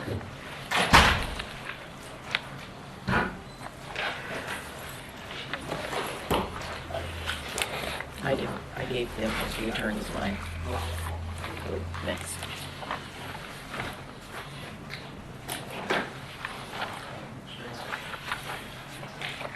My name is Greg Stone, and I want to thank you for giving the time of the chair for the Park Place Neighborhood Association that extra time, because that would have been mine, and I wanted to allocate that to him. Bob has had a long-standing tenure within the Park Place Neighborhood Association, and I thought he was best served in this role. I want to compliment the other people those that have come before us to speak today. As you can tell, this is a neighborhood community that is tight-knit. They care a lot. There's a lot of, Bob, there's a lot of wisdom in what he's shared and a lot of time he puts in and the care that he puts into this, and he's not getting paid for it. Lisa, she represents, the compassion within our community and looking out for the safety and the well-being of others throughout all of our meetings. Barbara is exactly the same in that regard, and looking at the bigger picture with a great deal of wisdom as well. And I think they all have a lot to share with you in importance, because I think they speak for the community. And one of the things that we've talked about through many of our meetings is safety. We're talking about how it's going to impact the schools, how it's going to impact traffic, all the things you've heard about. On top of one of the real critical things that I think has fallen apart in this process, because as I understand it, and going back to Pete's slide on steps and land use, it appears that in this process, we're going to circumvent the opportunity for the people's vote, because that's now available through House Bill 1573. Despite the fact that this proposed plan has come up time and time again, and the citizens have voted it down. And at this point, I really question if this is the case, then, who's the city being run for and by? I mean, you're basically the next step in, our vote. This is our only chance going through this process. Now, I recognize through this there's going to be a master plan, and that's going to come back through here. And there's another opportunity to review this. And who knows when that's going to be. But if this continues along, and we are losing votes just because you can, doesn't mean the city has to. I mean, if we want to be a different city and we want to attract a different population, well, let's choose one where the people matter and we get a vote and say in what our community looks like and how it functions. And if we're going to just, expand, I understand the reason for it. There's definitely a housing crunch happening. And I fully sympathize with the fact that there's a great piece of land and it's one to develop and it can do a lot of things for the community. But on the other hand, fundamentally, if we're going to do this without the people's vote, that's where I draw the line.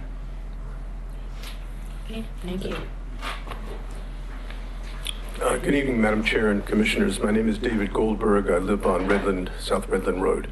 A lot of what I was going to say has already been mentioned, and I'm not going to repeat it again. My concern about this project, and I think it's going to be a continuing concern as we get, if this is annexed to the development plans and actually to the details of what this development will be, it has to do with traffic. Living on Redland Road, you can imagine I'm concerned about traffic, as folks living off of Holcomb Road similarly are concerned. The increases in traffic by the report that that is in your packet now is astonishing. I mean, I look at these numbers, and 25%, 38% increase, 20% increase to the major intersection of Abernathy, Redland Road, and Holcomb as a result of this project. One of the concerns that I haven't seen mentioned in any of this, are the bill that got passed in the 2017 Oregon legislative session, Senate Bill 1051 and House Bill 4031, which is about ADUs, which is going to basically require counties and cities to authorize the development of ADUs. And I don't see where the impact of that traffic-wise and utility-wise and all sorts of other ways has yet been considered in this annexation. And so I ask that be looked at and that be considered. And I'll be coming back to you again if this annexation takes place, because again, once we see the details of the development plan and the phasing of it, I think this is a major concern. So, thank you. Okay, thank you. Go ahead. I just want to ask Carrie Ann or a question. What we're doing here will be a recommendation to the city because there's a zone change going on as well as the annexation, right? So they'll be the final deliberative body. Yes, we're not the final deliberative That is body. correct. Okay. But the record will be closed before the city commission, so this right. will be the only chance to submit Right. evidence. Right. Gotta get it in now, or that's it? Can I follow up on that point? Which I'm point? reviewing Mr. LaSalle's testimony, and in the third paragraph, it says, I provided you with 3 maps. Map A shows you a large area, map B shows something else, and map C shows something else. I don't know, does the commission know where those maps are? Bear with me. We haven't had a chance to read. No, I appreciate that. I'm just trying to make sure that we have the materials in the record, so if you'd like to place those maps in the record, that would be helpful. Just go ahead and make sure you get the right ones, Bob, and we'll keep going those. Yeah. Yeah, go ahead. Okay. I'm calling Kent Ziegler and William Gifford.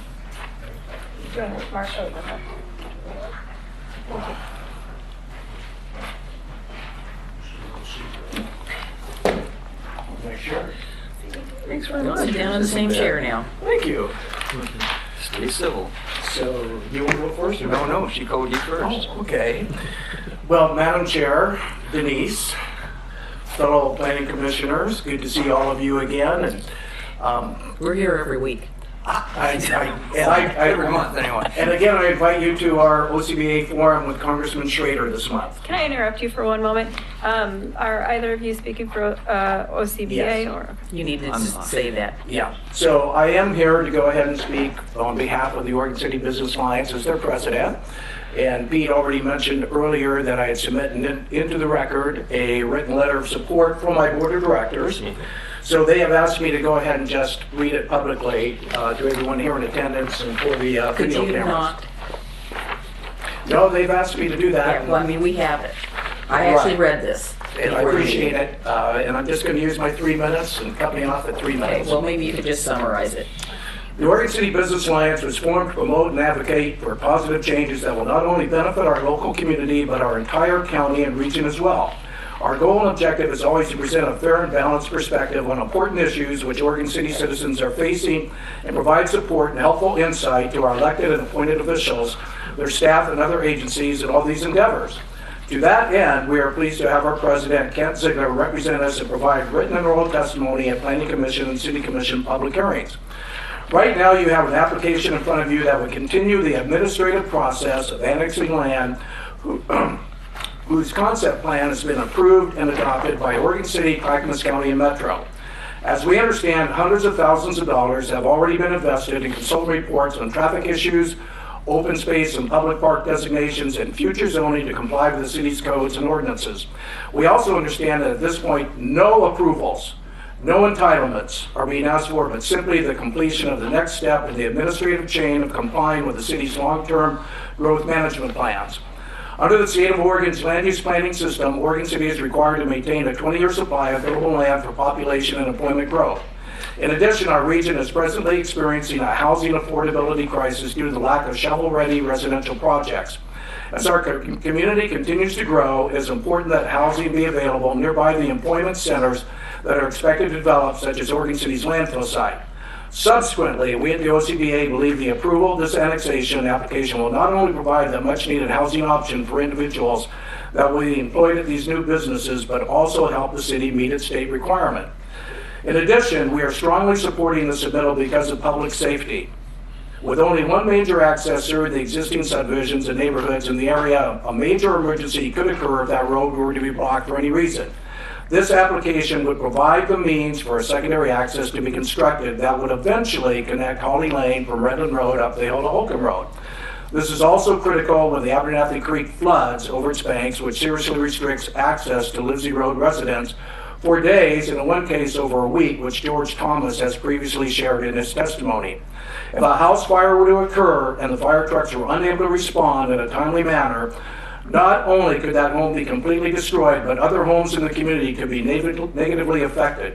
In summary, we at the Oregon City Business Alliance are strongly in support of this annexation application and are asking that you, the Oregon City Planning Commission, also come out in favor of it for many of the same reasons we have shared. And also, just on a personal note, having been involved with this property for 20 years now, and having worked with Metro, city staff, planning commissions, city commissions, neighborhood associations, over 50 meetings I've attended personally. Ask me any questions you want.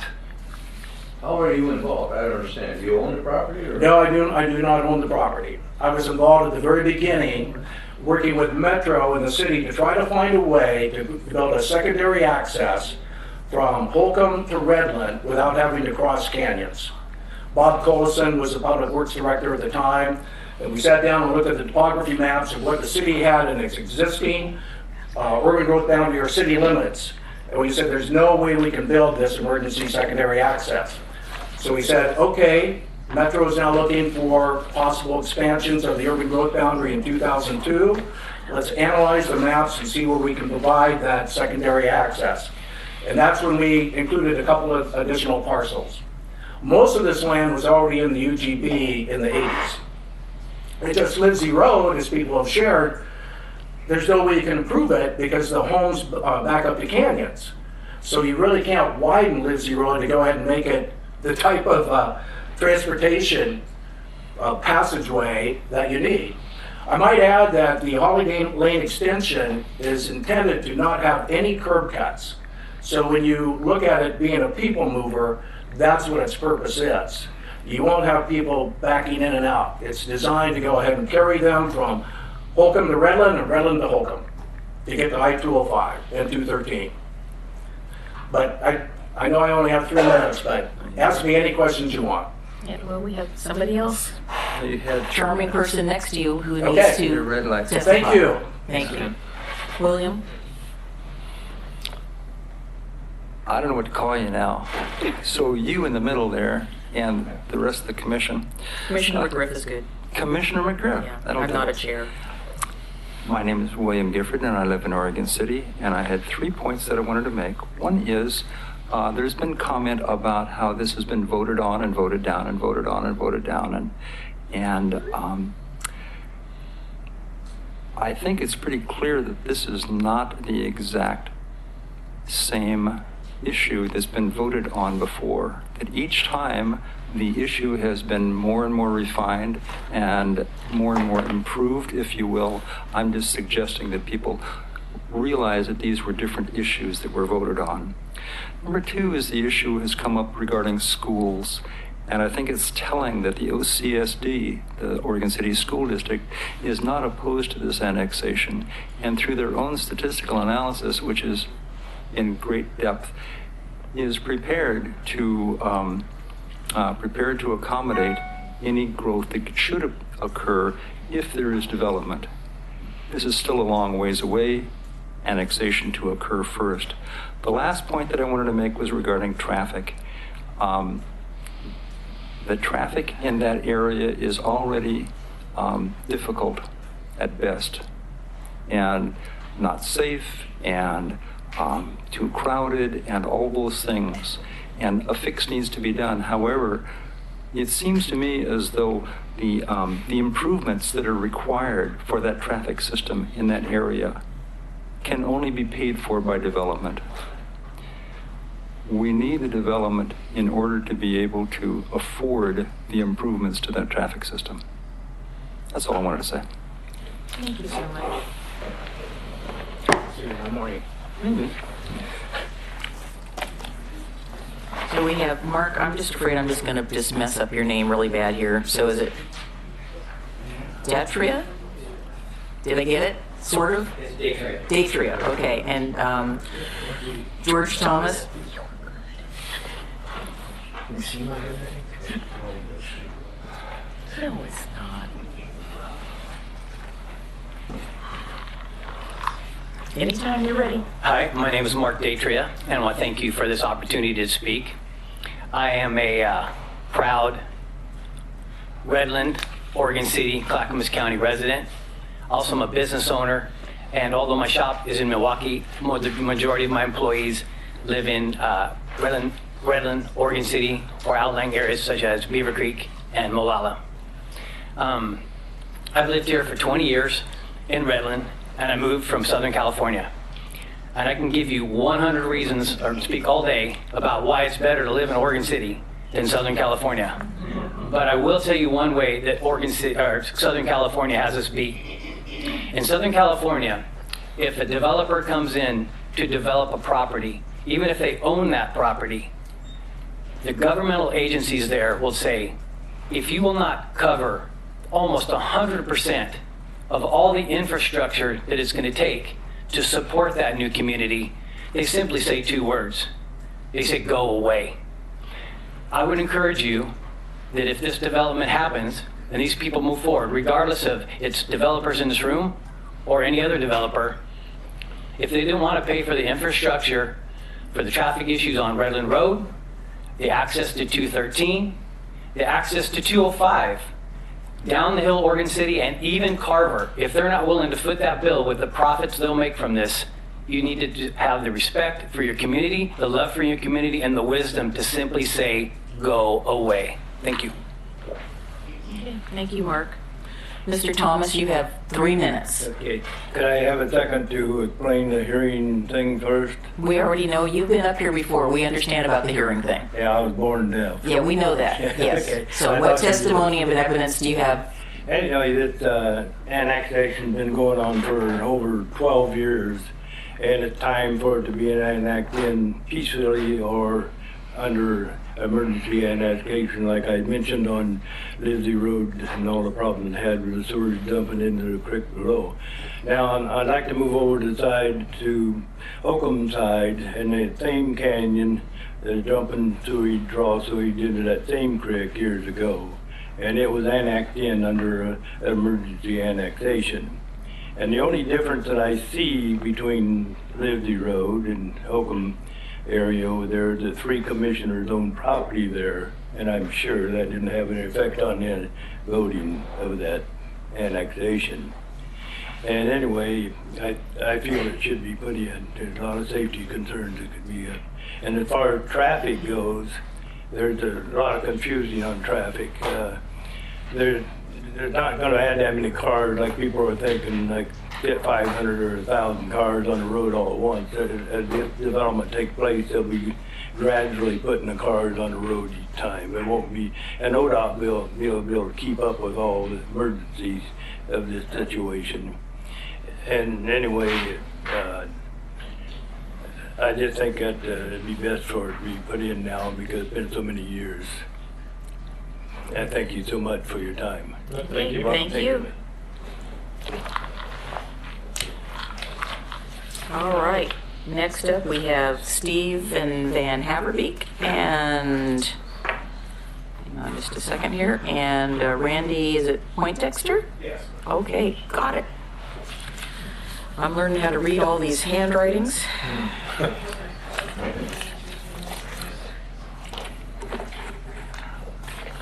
Commissioners, I am Steve Van Haverbeek, a resident of Oregon City. I live just off of Holcomb, and for 15 years I've been trying to get the concept plan developed so that I believe that it is a good thing for the city in spite of all of the drawbacks that we do have, and those have been pointed out very well by other members of the Park Place steering committee.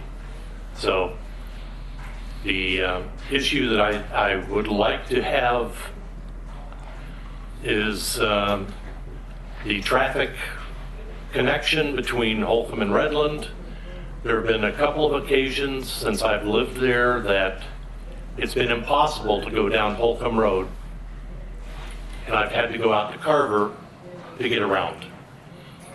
Now we do have a neighborhood that we can drive through as long as we don't mind driving down School Road and into a neighborhood. And the other issue that I was to address was the infrastructure. So he did point out that all of the water, sewage, storm drainage would be coming for access from below. I point out that that area is not within the current annexation. Part of the problem of developing roads, I would believe, would be also applicable to the infrastructure, that you can't build outside of the city limits. So, thank you. Yep, for sure. My name is Randy Poindexter, and I live on Trailview Drive. And approximately a year ago, my daughter was in a head-on collision on Holcomb. And it's already busy, as I believe, and dangerous, with the addition of, potentially 7,000 more vehicles, or not vehicles, but trips. It's just going to add to that. And even with the addition of Holly Lane, to me, the main problem is Redland, trying to get to the 205, because Holly Lane is just going to go to Redland. And with everybody coming off the hill, it's still going to bottleneck more. And sometimes I leave for work between 6:30 in the morning, and sometimes it can take 3 light cycles just to get down to the 205. So for me, that's, doesn't matter how many streets off the main ones you put, it's still bottlenecks right there. But I mean, that's pretty much all I have to say. Everything else is repeated, Thank you. Just to be clear, when you say the bottleneck, you're talking about the Abernathy Redland Holcomb intersection. Correct. Yeah. Yes. Trying to make sure we're on the same page. Thank you. Good. Thank you. Tony Weber and Karamia, and I'm sorry I can't read your last name. Sorry. That's okay. If I told you what it looked like, you'd probably tell me that it's totally wrong.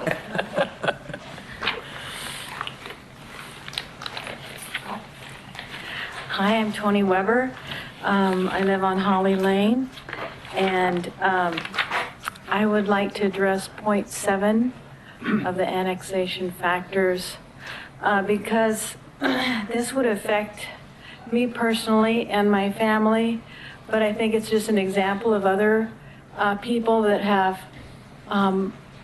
rural properties, and I have a horse and ponies, and this will affect me because it will put my property, it will cut my property into pieces as far as I know, and 2 pieces, and put my farm animals and my grandchildren close to a two-way road, and that will affect my retirement and also the livability for people like me that would like to have a rural life but yet close to the 205 freeway.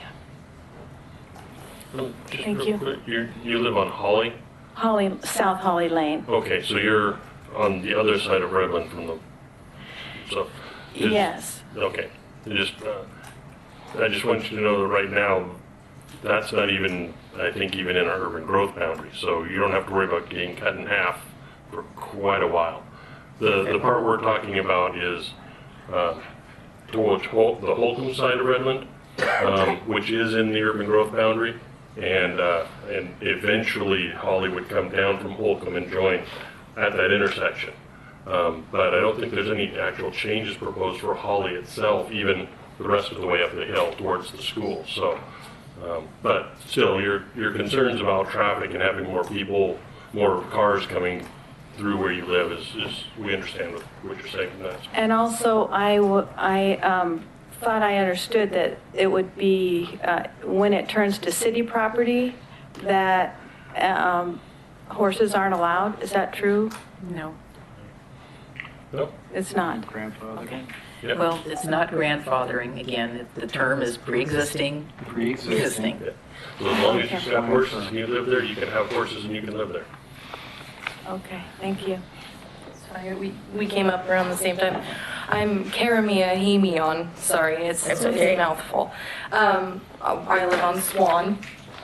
So all the concept plans that we've seen so far show Swan punching through. And my aunt and I, we both have houses on that property. I'm sure you guys have seen the parcel. So I guess it's more a question, if we know if Swan getting pushed through at some point is completely contingent on this annexation, or if it's probably going to happen anyway, if there's information on that, because it does so directly affect us. It's just hard to get answers, so I don't know if there are any, but if there are some, I'd like to know if there was any. He will give you his card. Okay. We've been passing them out all over town. The Swan Avenue extension is not within this annexation rezoning proposal. So that would come in. It's in the plan. It's in the concept Yes, plan, it's but in it's the not plan. within this area of which would be developed and ultimately. So, yeah, within. Yeah, I understand it's only affected by it. Just That's when that improvement would be Would be- exacted. Exacted as in what's The currently in developer- place, or it'll be looked at again at that point. Well, at the time a subdivision proposal comes in, that's when the city requests that the improvements be made and the land dedicated. Well, I understand be made, but you see where I'm asking, because the road, Swan as it is right now, would back up to a row of houses. So, and I understand you can't have a throughway on both sides that close. Right, it's a So- concept plan. There's so Okay, that's what I'm many- saying. So there's still room for, like, we don't know exactly where it's going through and what it's doing, or if it is 100% Swan. do we Right. know it? We don't know. Okay, we're not there. Yeah. Okay. It's early days. The concept plan is such a big picture conceptual thing that. But- Why don't you give her your card? I already- email, and- I discussed, yeah, I Yeah, just that'd said be that. perfect. Thank Yeah, you. That's why I said, get his card. Yep. Okay. Conversation. I just thought there was an answer requested, so that's why I Yes, spoke. yeah, no, that's, Okay. thank you for your time. Thank you. Christine Kaczynski and Jennifer Harvey? Jennifer left. Jennifer left, okay. Well, she was the last to slip in. There's another one. Bring it up. Okay. Just bring it up when you come up. Come on up with Christine. That'd be just fine. You really did give out all his cards. Uh-huh. He did. Just want to give him some, a can of help. Well, everybody's. He's Vanna tonight.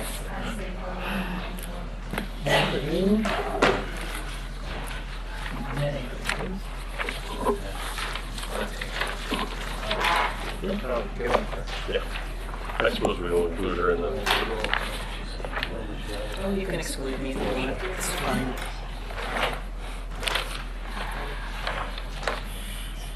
Just go ahead whenever you're ready. Christine Kaczynski. I live on Holly Lane in unincorporated Clackamas County. I also want to ask to keep the record open. In February, I testified that I would like to have Scott Burns come and speak in front of the Planning Commission. That would be at a hearing, but he's scheduled at a work session, meaning nothing that he says will go on record. I ask for Scott Burns' comments to be part of the record. The floods of 1996 caused landslides on Holly Lane. Homes were lost. Some people walked away due to financial hardship. FEMA did give the people a few $1,000s, but not enough to rebuild. I saw my neighbors empty their bank and their savings accounts to rebuild infrastructure, secure the landslides, resite and build new homes. These people lived a nightmare. And now you want to do the unthinkable. You want to turn their street into a freeway, even though you know they cannot protect themselves since they cannot obtain landslide nor earthquake insurance. Your comp plan clearly states heavy traffic, grading, cutting into the street, development. Any one of these or all of them can reactivate the landslides. Who's going to pay for it? The people have nothing.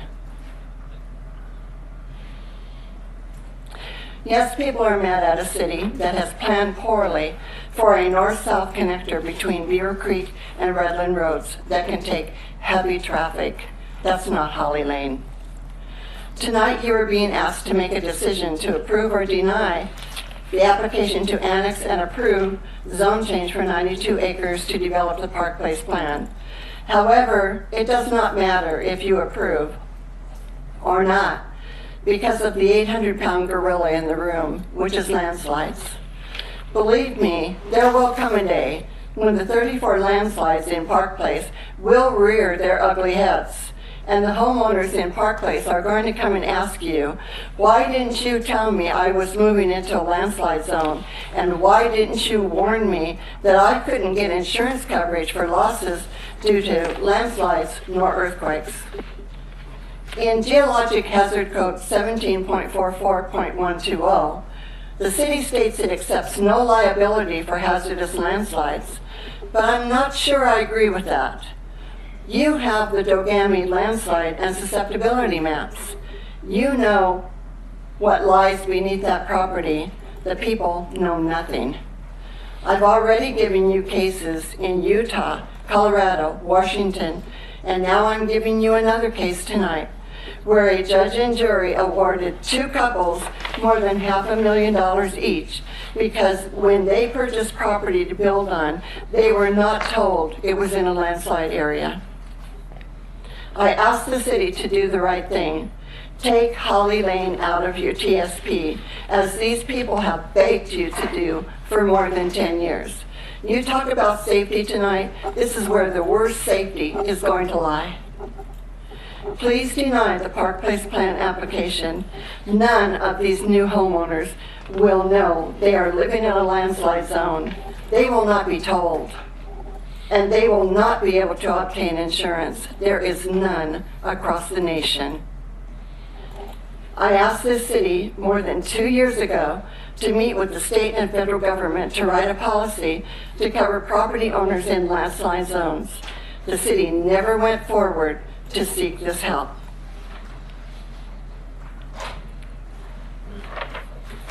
Thank you. Thank you, Great. Christine. Welcome. Appreciate the, Sandra, thank you. Hi, how are you? Good. Come Thank on you up. for having You're me. there. Okay, my name is Sandra Ortega, and I live off of Redland Road off of Markland and Grousel Road. My thing right now is there's been 3 car accidents in the last month on Holcomb. It just came through my phone just like 5 minutes ago. Holcomb Lane the road is closed Holcomb due Boulevard. to another accident. It's closed right now. So, and living on Redland Road, I have my own in-home dog boarding business, so I drive around, pick up dogs. It takes me forever to get out on Redland Road. It takes me forever, even on Bradley, to get to Holcomb.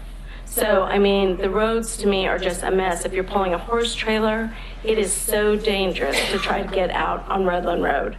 8 o'clock in the morning, there is nothing moving. I mean, you can't even pull out to get down to Home Depot. So I just think that there's a huge need. I'm very worried about the traffic, children's safety, animal safety. Something needs to be looked into further. Thank you so much. on the plus side, when it's all stalled like that, people aren't doing 80 down Redland, Yeah, which is the other thing I see all the time. yeah, it's really I was doing dangerous. 60 and I got past like I'm standing And still. people are passing on that road Yeah. all the time, and then there's the gridlock at Abernethy. Mm. I mean, it's just a standstill. Yeah, no, I So understand completely. I'm just very, very concerned about all the homes. It's not right. Just for the one more ask, is there anybody else in the audience that wants to testify that did not fill out a slip but now has changed their mind and just dying to get up here? Because we want to give you an opportunity to be heard if you would like to. Nobody? Okay. Thank you, ladies. Thank you. Yep. Anyway, we are going to take a quick 5-minute stretch break and recess so that we can all stand up for a minute and the applicant and everybody else here can stretch their legs. So we will be back in 23. Yeah, 22, 21, somewhere in there.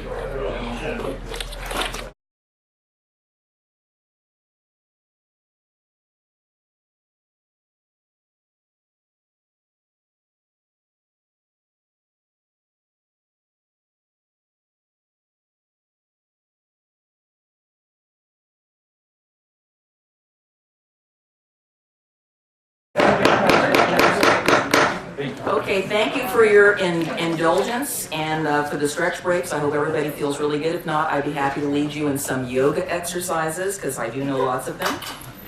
So we are now at, nobody else wanted to testify, so we are now at applicant's rebuttal.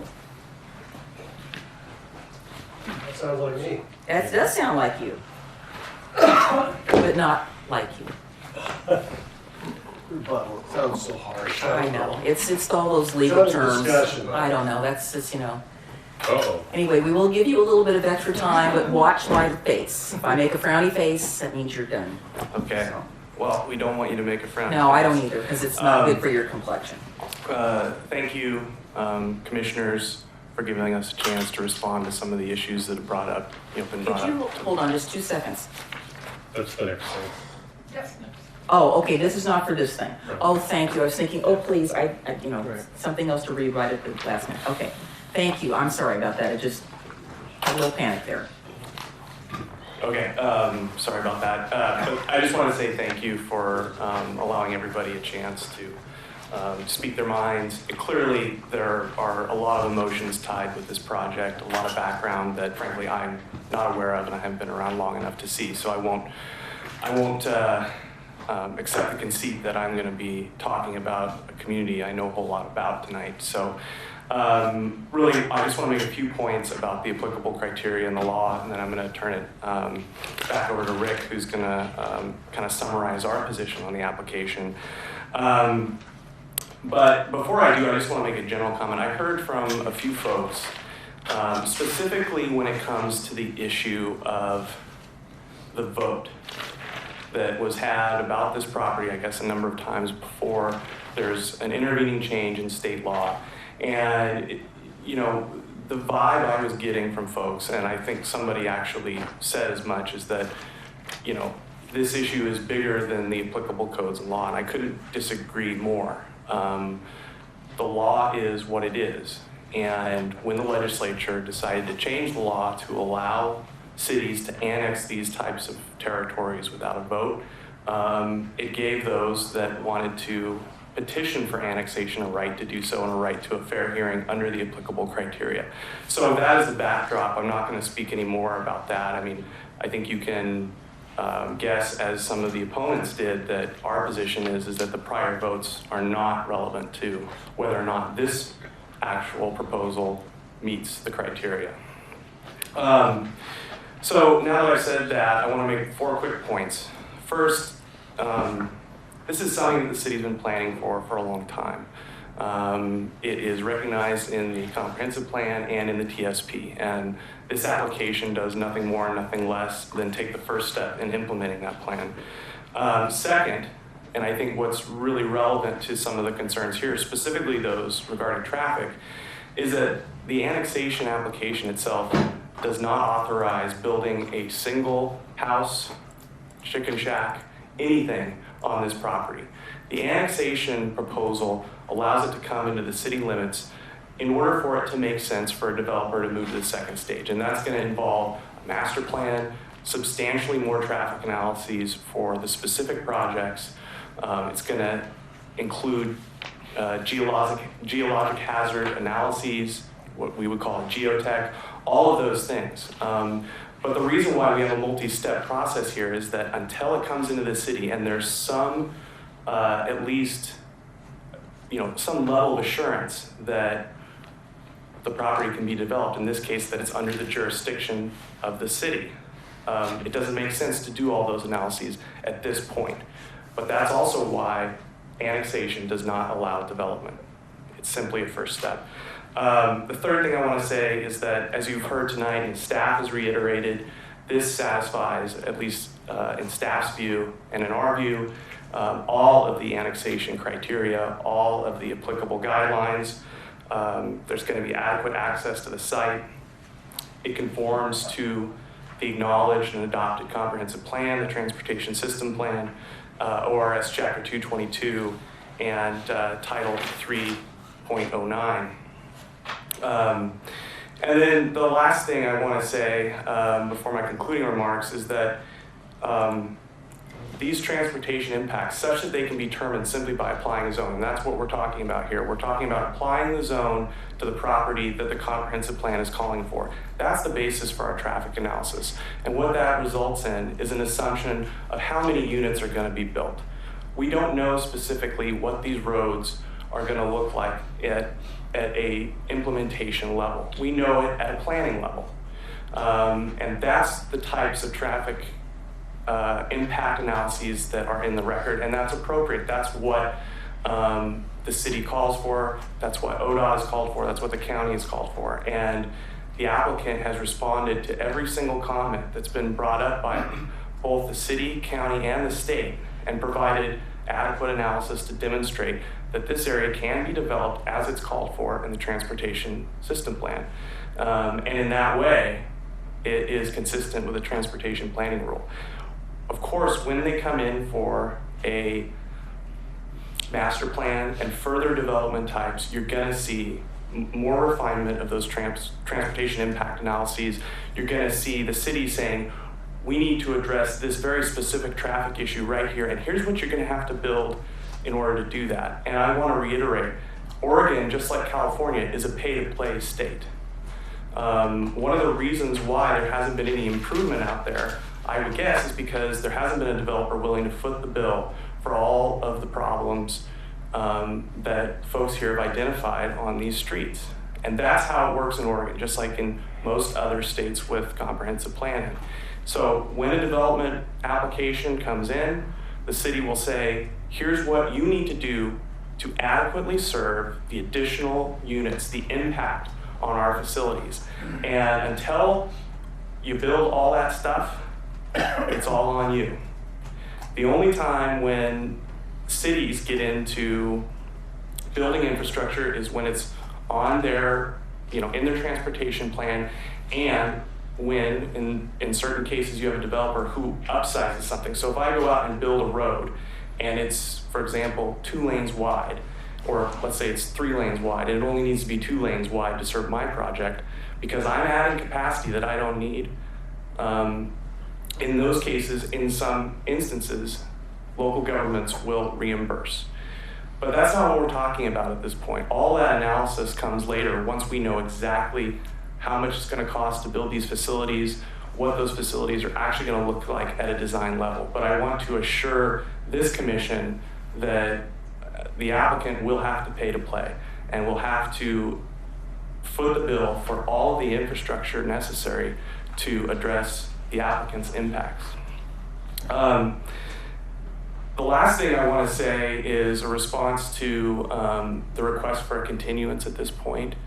I understand this is the 3rd time this matter has been before you at a public meeting, so we're going to object to any further continuance or any further holding of the record open.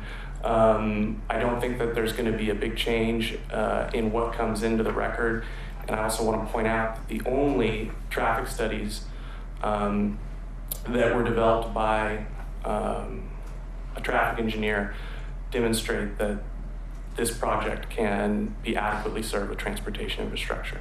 So with that, I'm going to turn it over to Rick, and hopefully I left something for you there. Nope. Nice up, Rick. Sorry. How much time do we have so far? Well, I know. No, you're good. I think he said pretty much everything he I know, said. but I don't know that it'd take long, other than... No, you're fine. I just Yeah. wanted to ask you that question. The one issue that was mentioned about the 12-inch water main being upsized in my report, that was just talking about oversizing as we were talking about. We were talking about paying for the main thing. That's something the city allows all the time. Almost all of the concerns mentioned here are things that will be addressed in the master plan phase. They aren't appropriate criteria for the annexation phase. The traffic study was developed with the guidance of city, Clackamas County, and ODOT. All of them got their things in there that they wanted studied.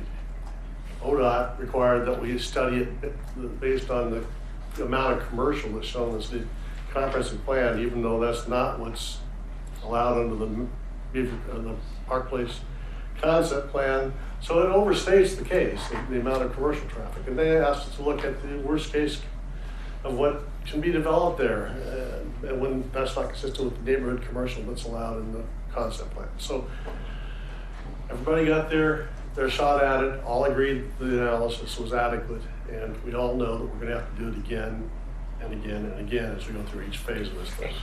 And each phase is gonna have to demonstrate specifically what happens, fits with the criteria, specific approval criteria in terms of, traffic impact analysis, volume, all that level of service, all those little traffic engineer stuff, which I can tell you about. So we just would like to move forward. We'd ask for your recommendation for approval. We're asking that we get to the point where we can begin, because really at this point, we're at the starting line once we get annexed. Any other questions? Should we go sit down and shut up? No, you're fine. I had one, but it may come to me in a minute. Okay. Thank you. Thank you very much for your time. Okay. So, not yet. I have a question for staff. So we have had at least 3 requests for continuance. I understand that the applicant is suggesting that that's not within their scope. One of the requests had to do with information that may or may not get into the record from Dr. Burns. Where are we going with that? Dr. Burns is going to come do a work session with the city, and we will talk about our geologic hazards code on June 11th at 6 p.m. That has nothing to do with this agenda item. I didn't think it did, but So, I mean, it is It not does and a it doesn't. part of this agenda item. If someone wants to include information from that and put it in this record, they can certainly do that. It is not part of it now. He's not coming on behalf of the city or the applicant to talk about this specifically. The purpose of the talk is to talk about our geologic hazards code generally. And so it is in a work session, which is separate from this item. So the city hasn't put any information from Dr. Burns into the record, nor has the applicant or any of members of the public as well. there was a request to put his information, whatever that may be, which I can't predict the future right now because my crystal ball's in the shop, whatever that may be. So we just need to have an answer regarding that. If the question is whether or not a request to put additional testimony in the record That was is what I heard. Required by state law, I think the answer is no. The Planning Commission has had 3 hearings on this, and I think that the record has been open for 3 or 4 months. I would view that as sufficient time for folks to procure written testimony from those who they think are important contributors to this process. But it is this is not subject to the 120 days, so it is in the Planning Commission's discretion to make a decision. Just because there's so much in the record, I just want to make sure that the Dogami maps of this area are in the record.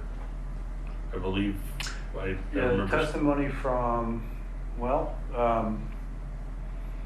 Certainly a yes, violation of the narrative from the applicant addresses the city's overlay district, which by reference includes all the Dogami maps and necessary references that apply at the time of development in chapter 1744. So- Additionally, the testimony from Mr. Edgar talks in detail about the map panels from Dogami that are part of the overlay district. Right. So Have we seen them though? yeah, I remember seeing them. That's why, because they're really colorful. But I couldn't identify where the The property specific was on annexation, those maps. That was right. my Right. concern. But those are one of those maps that, because there's a whole panel of them, is a landslide map. Yes. So the landslide map is in the record. Yes. What's left with Professor Burns at this point would be to potentially interpret those, but that would just be in this case, it would be interpreted based on the city as a whole, not Site-specific. in this particular tax lot, would you build there or whatever? Those aren't the questions that would be asked at this work session. That's correct. We're just talking about our geologic hazards protection code. And if this application did come up, we would ask that Not come up. that the discussion regarding application has to happen in a noticed hearing. And so it can't come up in a work session unless we said we're going to do a work session. We're going to talk about this application because we want to make sure that the public has an opportunity to see that and attend that and participate. So the work session will not talk about this project specifically. It's meant to talk about just our general geologic hazards protections in the city. But the public is going to be notified about the work session in case they do want to attend. Yeah, we put it on this Planning Commission agenda and we'll obviously put it on in the future. But irrespective of what it is he may say, the codes we have today are the codes we have. You wouldn't anticipate that he would come in and say, here's new code that you need to add you need to change this and do this and do this and add this, and then it will be adopted the next week, and suddenly the annexation is happening under a whole new set of geologic standards. No, the annexation is under this code criteria, or the code criteria is in place upon the date of submission of the annexation. And if we were to amend our code, we would go through a lengthy public process with notice to the citizens, and that would include review by the Planning Commission as well as the City Commission. Generally, that I would guess that would take much more than 6 months. Yeah. But the master plan and or the actual development plans, when they happen 5, 6, 8, 10 months, 5 years from now, could conceivably be impacted by information that Professor Burns would give and or creating new geologics. But the annexation is kind of, the goalposts have already been set pretty much, Chris. Yes, it's subject to the code that's in place the date upon submittal of the land use application. And just to be explicitly clear, we are not proposing to amend our geologic hazards code, so we're not asking for input from him in order to do code amendments in that area. Right, I just want to make it clear that the goalposts are already in place at this point. Right. And we have all the data that that we can get on it.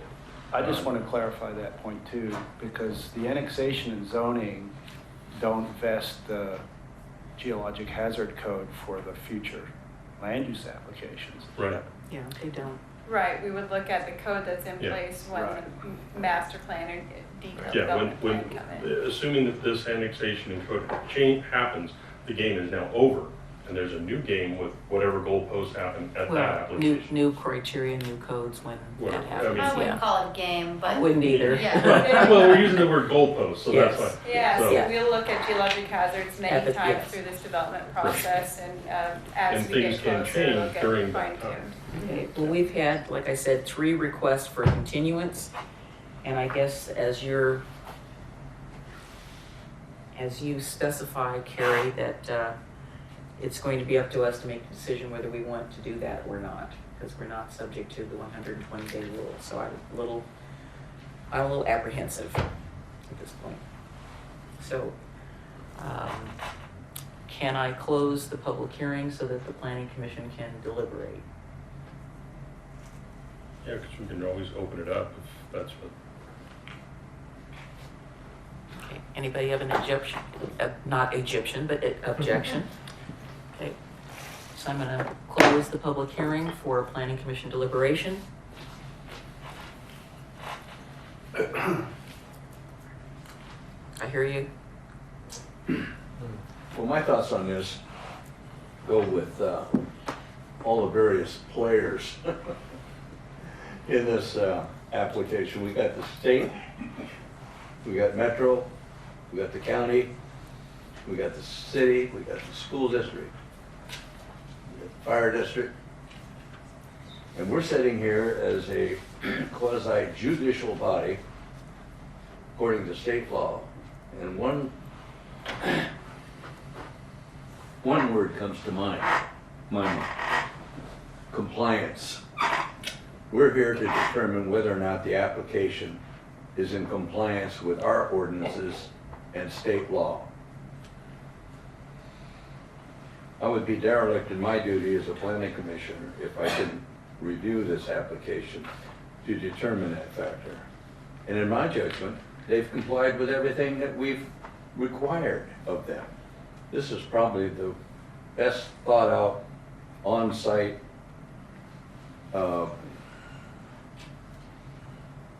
application that's been planned from the overall city's comprehensive plan and the concept plan itself that I can think of. I think there's so much control that's going to be exercised over this development scheme. I don't like, that's a wrong word. It's not a scheme, it's a plan.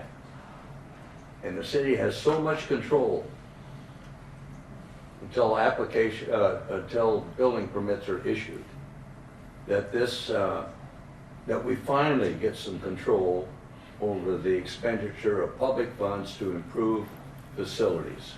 And the conditions of approval mean that the applicant is going to have to participate financially in the upgrading of our transportation system plan. I can't point to anything that would convince me to deny this because they haven't met our standards. In terms of looking at it overall for the emotion generated by this, you could deny this thing all day, just on emotion. That's not compliance with the law. The city would be derelict in its duty to its citizens if it did not recognize the compliance factors. If we don't comply or recognize that, then let's just fold up, forget it, shut her down, because we're not going to recognize compliance from here on. If we don't recognize it now, when are we going to recognize it?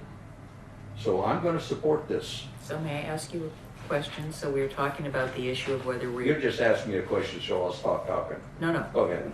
I'm asking you I asked a question about whether or not we want to grant any continuances, and I think I thought we decided that. No, we didn't decide it, so we need to... Well, I think we ought to make the decision tonight. Okay, so that's a good answer. Yeah. Vern? Yeah, it's tough to go second after a pitch like that. I know, he's a tough act to follow, but so it's either a yes or no, so that's where we're going down the line. I better not say too many words to screw things up and just say I'm leaning towards support of. So continuance, yes or no? No. Okay. No continuance. Okay. Zach?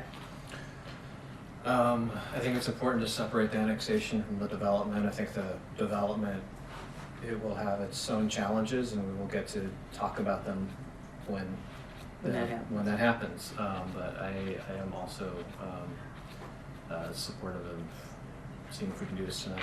Okay, so no continuance. Paul? I'm really conflicted about this because I live in a city that does have a lot of slide areas, and I have watched on the TV houses going down the hillside in my own town that I live in. And there was supposed to be somebody that was going to talk about that kind of thing. I'm a date person too. And I really want to make sure, and I want to be thoroughly convinced that I have all of the data. This is a huge project. This is a big piece of property, and it will have a big impact on the citizens and everywhere else in this town. So if there is a piece of data missing, which it seems like there might be, I would support asking for a continuance.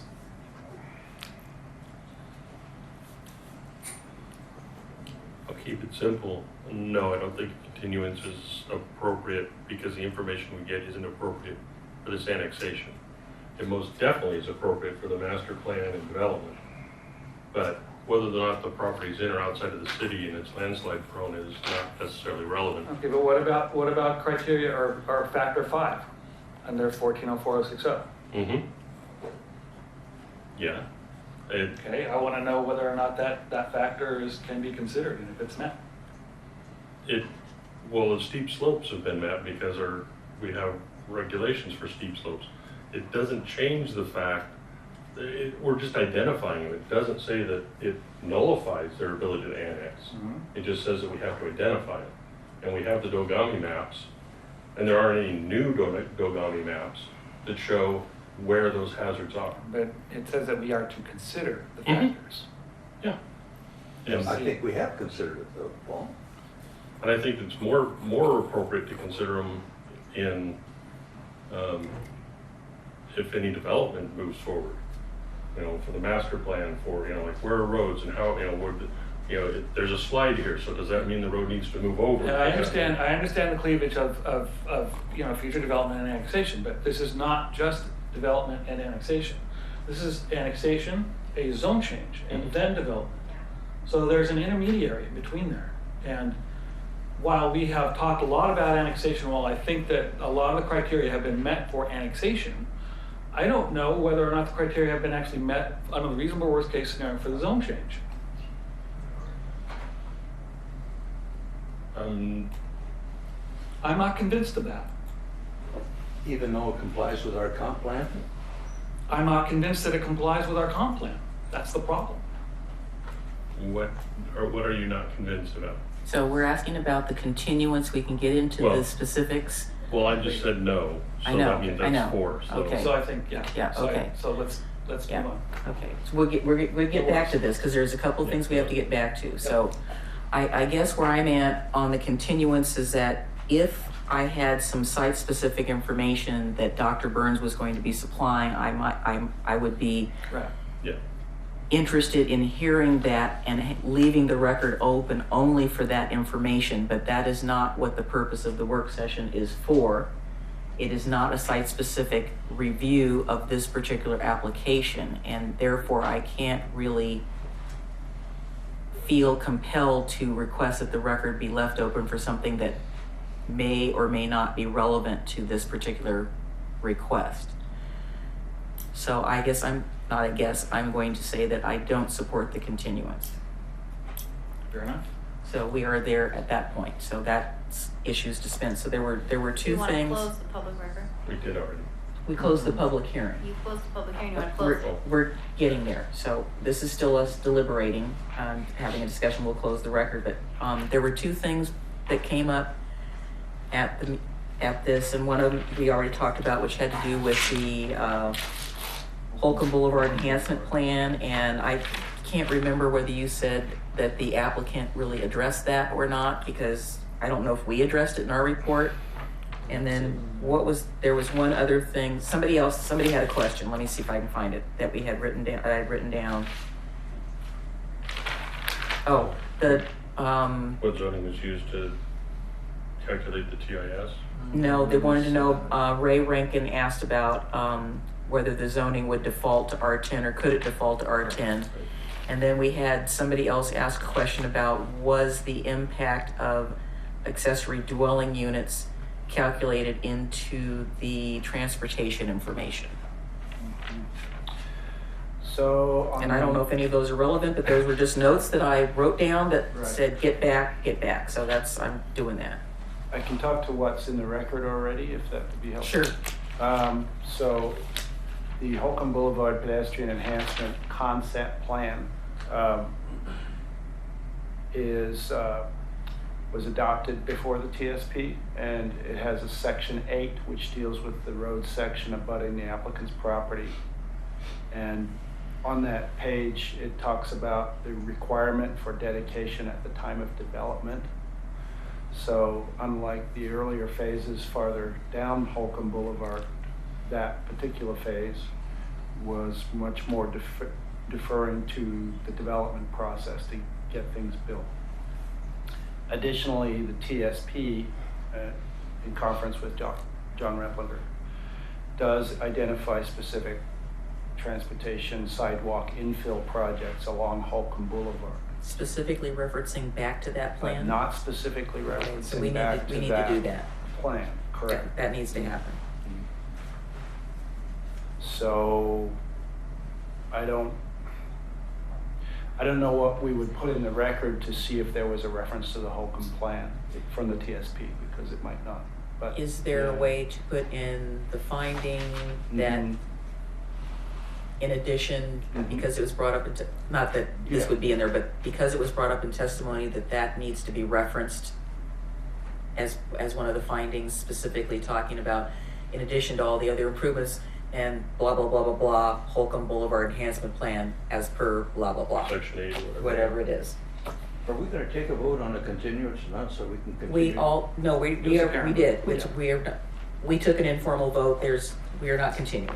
I said we were moving it, did you not hear me? I said we were moving into planning commission discussion. I'm going back to the question. See, you're not paying any attention to anything I'm saying, really. Bob. No, I never pay attention. This is why we have to go to counseling. Thank you, appreciate it. Okay, so I think the answer to your first question is yes. Okay. The condition could be added. Okay. The second item, which was the R10. Yes. The the first thing that I thought of with that question was the requirement for adoption of a concept plan required a minimum density for the 2002 expansion area of the UGB of 10 units per acre. And we met substantial compliance with Title 11 at slightly less than that. But I'm pretty certain that R10 across the board in this annexation area would not comply with Title 11, and we would be out of compliance with the concept plan. But the zoning they proposed is consistent with the concept plan. With the concept plan, And just correct, say that yeah. one more time, what that is. So the zoning proposed is consistent with the Park Place concept plan, and the comprehensive plan designations are R10 for the low density section, R5 for the medium density residential sections, and neighborhood commercial for the mixed use corridor designations. All right, and then we have the ADU question. The ADU question, I do not believe that the transportation impact analysis took that into account. I mean, you could make some sort of WAG guess and say, well, if every house had an ADU, what would that affect? And that's the worst case scenario. What would that do to the transportation system? I think. Not that they will, May not I that they ask will, but. John Riplinger, our transportation consultant, can answer that for us. Yeah, I think it'd be good to ask John up to talk to that. Oh, it's going from Pete to John. Okay, I think the answer to that is it doesn't specifically make any difference at this stage because of the requirement. The first of the recommended conditions of approval was a trip cap for the total property, established a trip cap for the subject property equal to 538 AM peak hour trips, 679 PM peak hours, and 7,406 total weekday trips. So as both at the master plan stage, the applicant will need to match or be less than that trip cap. At the development stage, the applicant will be required to stay below that trip cap unless he comes back with a new TPR analysis. Okay. So whether it's done with ADUs or with tweaks of the zoning of particular parcels within the 92 acres, I think we're covered with that first condition of approval. Okay. Good. Answer that question for everybody. It got asked, and we want to make sure that we got that answered. Okay. Now, Bob, back to you with where we're going. So, let's go. Do we want to have the record closed? Yes. Okay. All right. So we are closing the record, and that is where we sit. So no new. Just to be perfectly clear, we are not going to be accepting any new evidence at our next meeting about the findings or at the city commission level. It is going to be an on-the-record review by the city commission. So in case anybody is confused, because I was reading the Aluba decision recently and there was some confusion about that. Did I get that correct? You did. All right. All right. So we are now at the stage of staff as you're recommending tentative decision with adoption of findings at a following meeting, correct? Correct. So I do read everything you send. At June 11th, our next hearing will be canceled due to the holiday, so the next date for this would be June 11th. So we'll come back with a tentative, with findings. I'm thinking for what you. holiday you're talking about in June. Talking about Memorial Day. Memorial Day, yeah. Sorry. So June 11th is the next regularly hearing scheduled date. So you mean we're not going to meet on the 28th? Oh my God, what am I going to do on Monday night? So if you make a recommendation, we'd like to come back and prepare final findings for you and have them ready for your recommendation to the City Commission. Okay, gentlemen. So I would move that we tentatively approve files AN 17-0004/ZC 17-005 with the continuation to the date certain of June 11th for adoption of final findings. And you forgot about the Holcomb boulevard enhancement stuff being in there. Will you Needs please? to be in there. You wanna say Anything it? else that needs to be pumped up? We'll do that based on the evidence in the record. Record, perfect. Okay, is there a second to the motion? I'll second to move to discussion. Okay, we are moving to discussion. I will point out it is 10 o'clock. Yeah. I know, but we're so close. And I know we Bill? like to wrap it up with a bow. The only thing I've got left with this is there's a lot of discussion about Holly Lane. And I know we could put trip caps on stuff. Is there a way that is part of this annexation or zone change, we can also put the requirement in that Holly Lane from Livesey to Holcomb be completed before the stub roads are opened into the Trailview subdivision? So that we, that way the construction traffic is staying out of the subdivision, that road is complete, so people's travel habits keep them out of the subdivision, because it has well-established street trees and the roads are in good condition, and I can just see that all just going to heck with dump trucks ripping limbs off and just the hundreds of dump trucks doing their thing. So is Damon, there? I support what you're saying. I understand where you're getting at, but is this something we want to attach to the annexation rather than the master plan, the subdivision? We can put trip caps in at this point. Exactly. So, I mean, and that way when they're doing the master plan, they can master plan, we gotta get Holly done before we start doing anything else. Okay. So, We're putting a lot of conditions on this. As we should. And one of the things that's always bothered me, even as a staffer, was implementation of the conditions. And the planning commission, which authored the conditions, never gets the feedback to find out whether those conditions, as a matter of communication, are ever implemented, and how, and when. Just as a courtesy. That's why I never support conditional zone changes or trip caps. I can't hear you. I never support conditional zone changes or trip caps. I do them as a profession, and I never have conditions on a zone change. It either meets the comprehensive plan criteria, or it does not. It's going to go back. Okay. The conditions of approval are appropriate for the design review and the master planning, but not a zone change. Yeah. I don't know when we actually talked about this policy that we are just kind of bandying about here about trip caps. I don't support them. Well, Because I don't think there's any way you can, they're not realistic, and there's no way you can enforce that. Yeah, you raise a good point. It's just talk. Can ODOT enforce them? I doubt it. Has anybody got them in existence right now that they are being enforced? Because that's another question. I don't know.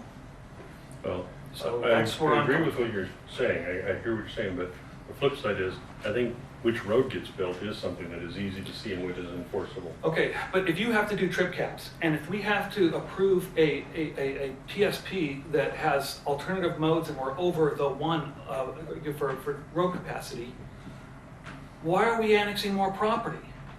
Why are we intensifying the uses with zone changes? Why are we increasing our density? I think we should start fixing stuff and getting our infrastructure back in shape before we start increasing the density. It gets right back to this. And not only that, but Park Place has a really unique geography. It's like a giant flag lot. There's only one way out. Holcomb Boulevard. Well, you can go out the other end, but then you end up in the county. So, Right, you're going to yeah. end up in the county and end up in an intersection that's even worse. Yeah. But Paul, it's Carver right back Bridge. to the same old problem.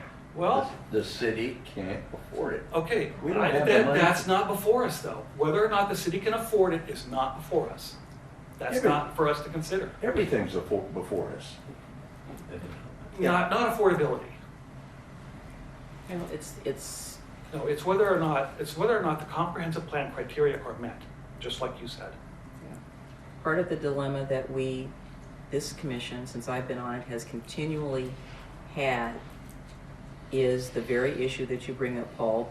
You have brought it up many times, Bob, and I've made copious notes. We, as a community, are so far in the hole in terms of our infrastructure, and I'm talking about everything, that I don't know if we can ever dig ourselves out, because again, as you've rightly pointed out, we can't afford it. So, where I don't know where we go. I think if it was truly a pay to play, which means that whoever's wanting to develop pays for everything, even oversizing, it might be a different story, but that's not what happens. There's negotiation that happens. The city says, "Okay, we'll pay for this if you do that." We have to. And we're in a situation where we have, we're underserved on this, we're underserved on that, we're underserved on that. We don't have enough. We don't have enough everything, and it's not that I fundamentally disagree with you. Conceptually, as a planner, I totally understand that. And when, you're playing Sim City or whatever, you get all your stuff put in and then you bring all the people in. So well, we're never going to have the control over this piece of property unless we get it into the city. Yeah, I totally get it. I totally get it. But I think we also need to consider the limitations that we have in terms of Dolan and rough proportionality, and whether or not there's a nexus between the actual development and the improvements.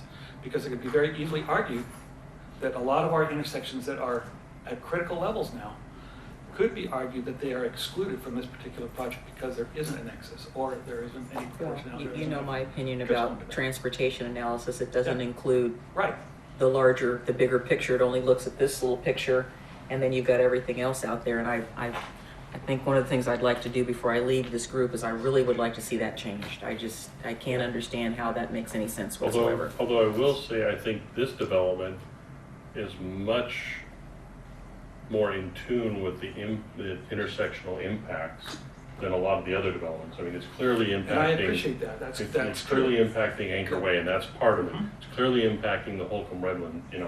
Clearly impacting 213. Whereas some of them that we've had, where it's like it's 17 intersections away at Washington 7th, where the impact is. Yeah.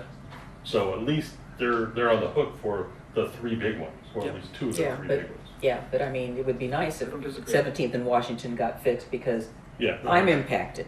Yeah. Anyway, can we write? I like what you said about. I'd written something very similar to what you had just said regarding Vern has something to add. Holly and whatnot. So I don't know if we could write that, get that written based on what you said. And I can see you out of my peripheral vision, Vern. I see your hand. Yes. So please speak.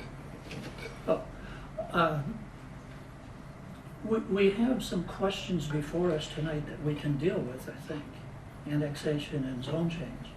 There are other questions that we will not solve here tonight, regardless of their traffic or safety or whatever. It's going to be, if we do the annexation and zone change, it gives the applicant time and the city time to figure out all these other cost shares and all that will be back before this planning commission sometime in the next months to years. And that's the time for this detailed discussion. I understand it's things that we've done in the past and we don't get the feedback and all that, but we're not going to solve that tonight. Well, look at all the traffic and stuff caused in the area where you live with all those developments. So one development after the other has compounded the problem. And all we got to look at was the one here, the one there, the one there, and the one there. But I understand that. They're all valid questions, I know. But we don't have the technical information in front of us to make a decision on it today, because the applicant hasn't agreed to providing all of that, but he's going to provide a master plan which puts phases into it and lots of other detail that measures the exact items that we're trying to solve tonight. And I don't think we'll get them solved tonight. Did you write down your proposed addition to a condition? Is there enough consensus for me to do that? I support it, And can we condition it? and I will definitely go to the city commission and strongly emphasize that they adopt that as well, because they Is have that not been something, good enough Gary, to do that- that. I'm down here out of earshot. Is that one? He made a suggestion about adding a condition regarding Holcomb. Holly Lane. Did you say it again for Bob's benefit? Condition that Holly Lane be improved before the sub-streets are improved. Stub Provide- streets. Before the stub connections are opened. And I appreciate the concerns that you have about the stub streets not having capacity. Because they do. My bigger concern is that we don't know what the scale of development's gonna be That's right. at this point. We could be one house, and one house isn't gonna build Holly Lane in terms of rough proportionality. I mean, we've got a rough proportionality analysis that hasn't been done at this point. So I'm a little leery about requiring the improvement of Holly Lane before we know what the scale of, I mean, I understand we've done zone change analysis for a worst case scenario that is a certain number of houses that will justify improving Holly Lane, for sure. But they may not come with that many houses. Yeah, but my specific concern is exactly that they just keep pushing down the stub, pushing down the stubs, and the traffic and the dump trucks and the infrastructure is getting destroyed behind them, where they are not responsible for it until they hit a critical juncture where they now have to put Holly in, and they say, there's Holly, if they happen to go through the destroyed neighborhood, that's their choice. Right, And and I appreciate that, but I think that really the master plan, no units can have it until we have a master plan, and the Right. master plan's gotta have the whole kit and kit and caboodle. And at that point, we're gonna look at this sort of eking, continued extension of these stubs and figure out when the best timing is and how we're going to condition those single units to contribute to Holly so that we have the money to fix Holly when it needs to be fixed, whether it's today or in 10 years. Well, there's got to be a way to write it so that it's in there, but a little more nebulous. Well, I think we can. I think we can talk about a recommendation. We can talk about the planning commission's concern. We can talk about the applicant addressing this concern as part of the master plan. I think that's all fine. I think that the issue is requiring that Holly Lane be improved before the stub streets are expanded. Well, I can tell you in a politically correct way that many of our concerns have not been listened to. They've fallen on deaf ears. And I mean, I'm going to go again when they have this particular hearing and give the planning commission's decision. So I want to see if there's some way we can write something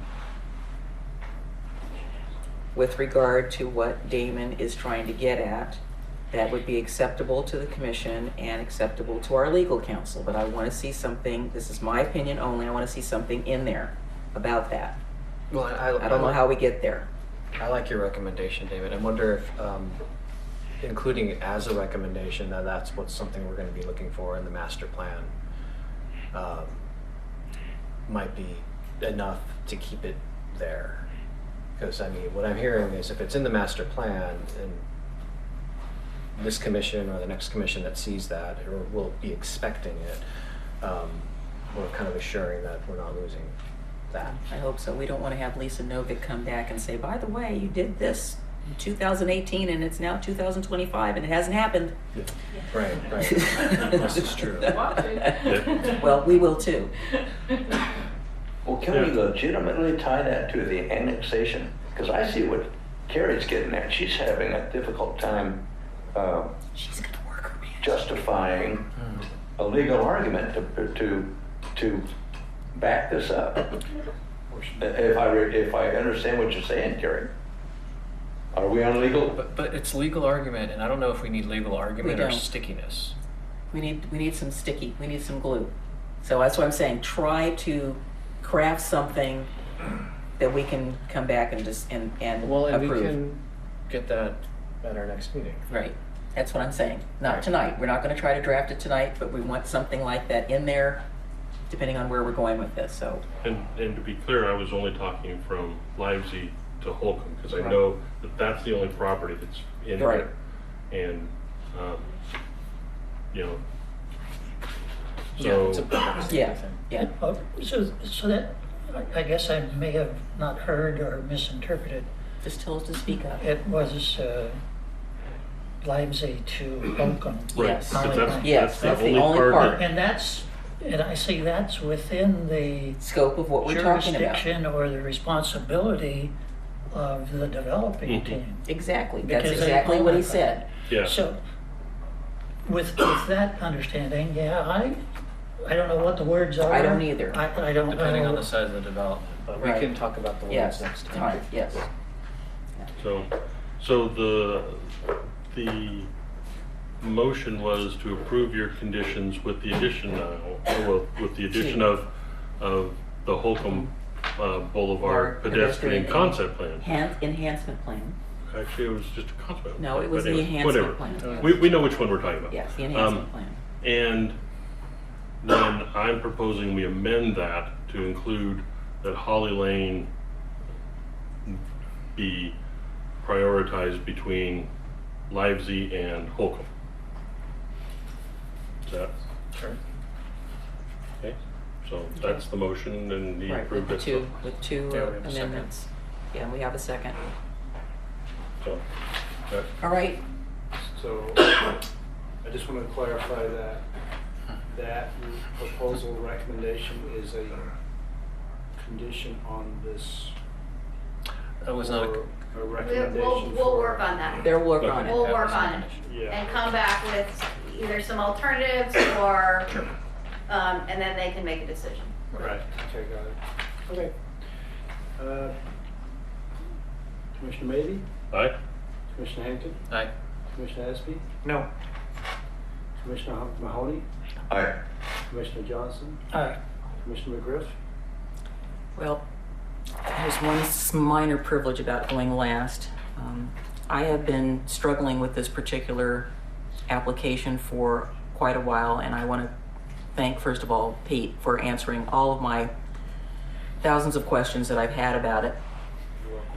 I participated in the South End Road concept plan, so I know some of what the process is and why we were doing it.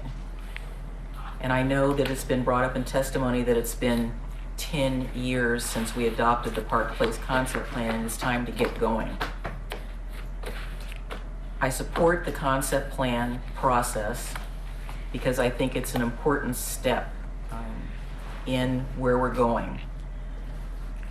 I still have the nagging feeling that this annexation is not timely from the standpoint that two things.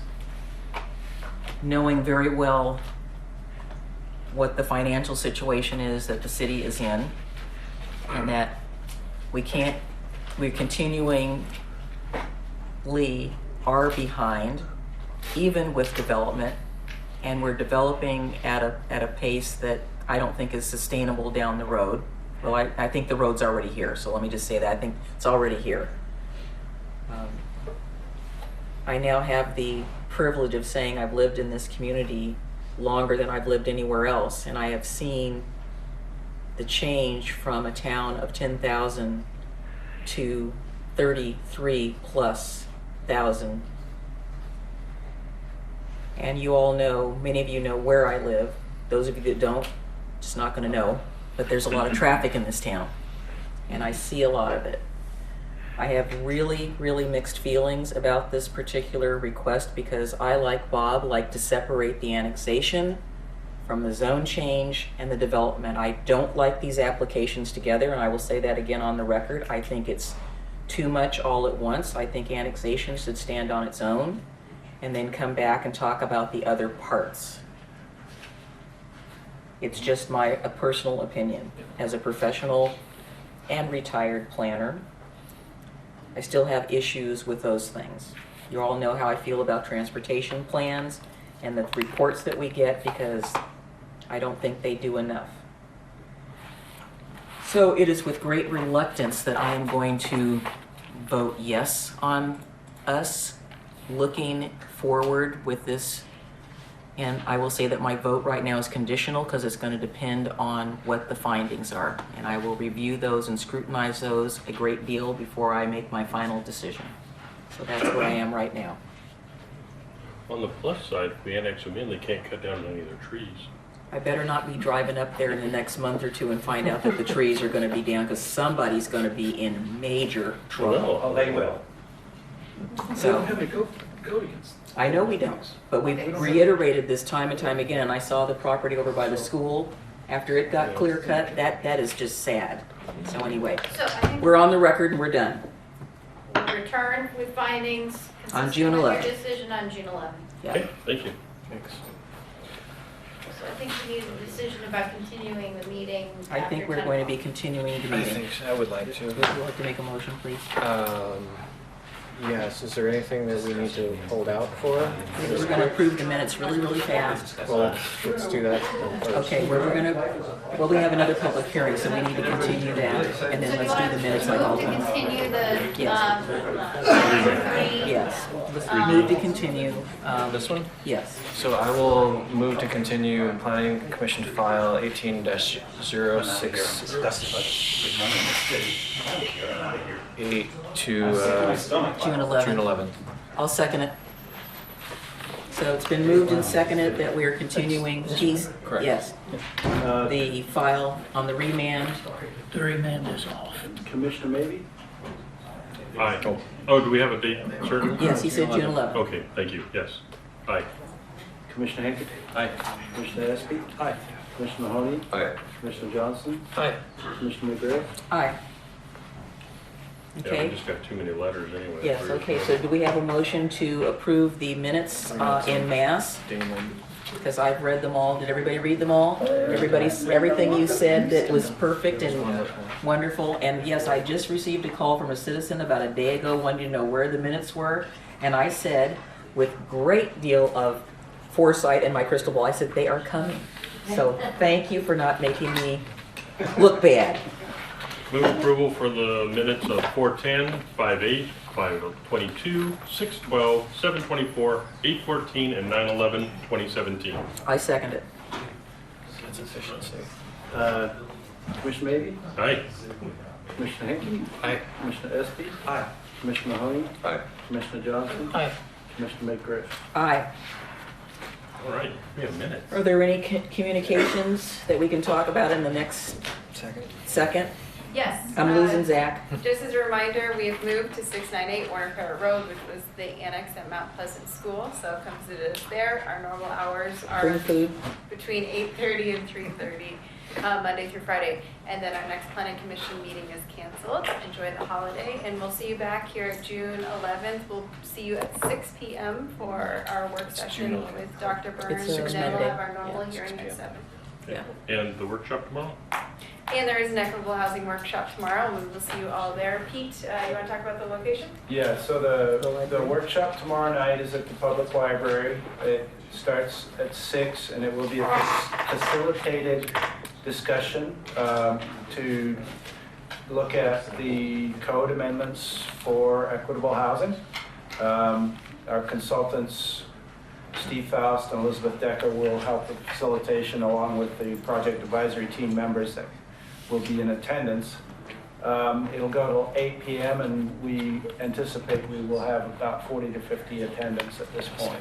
Did you figure out whether you're going to be able to record that or not?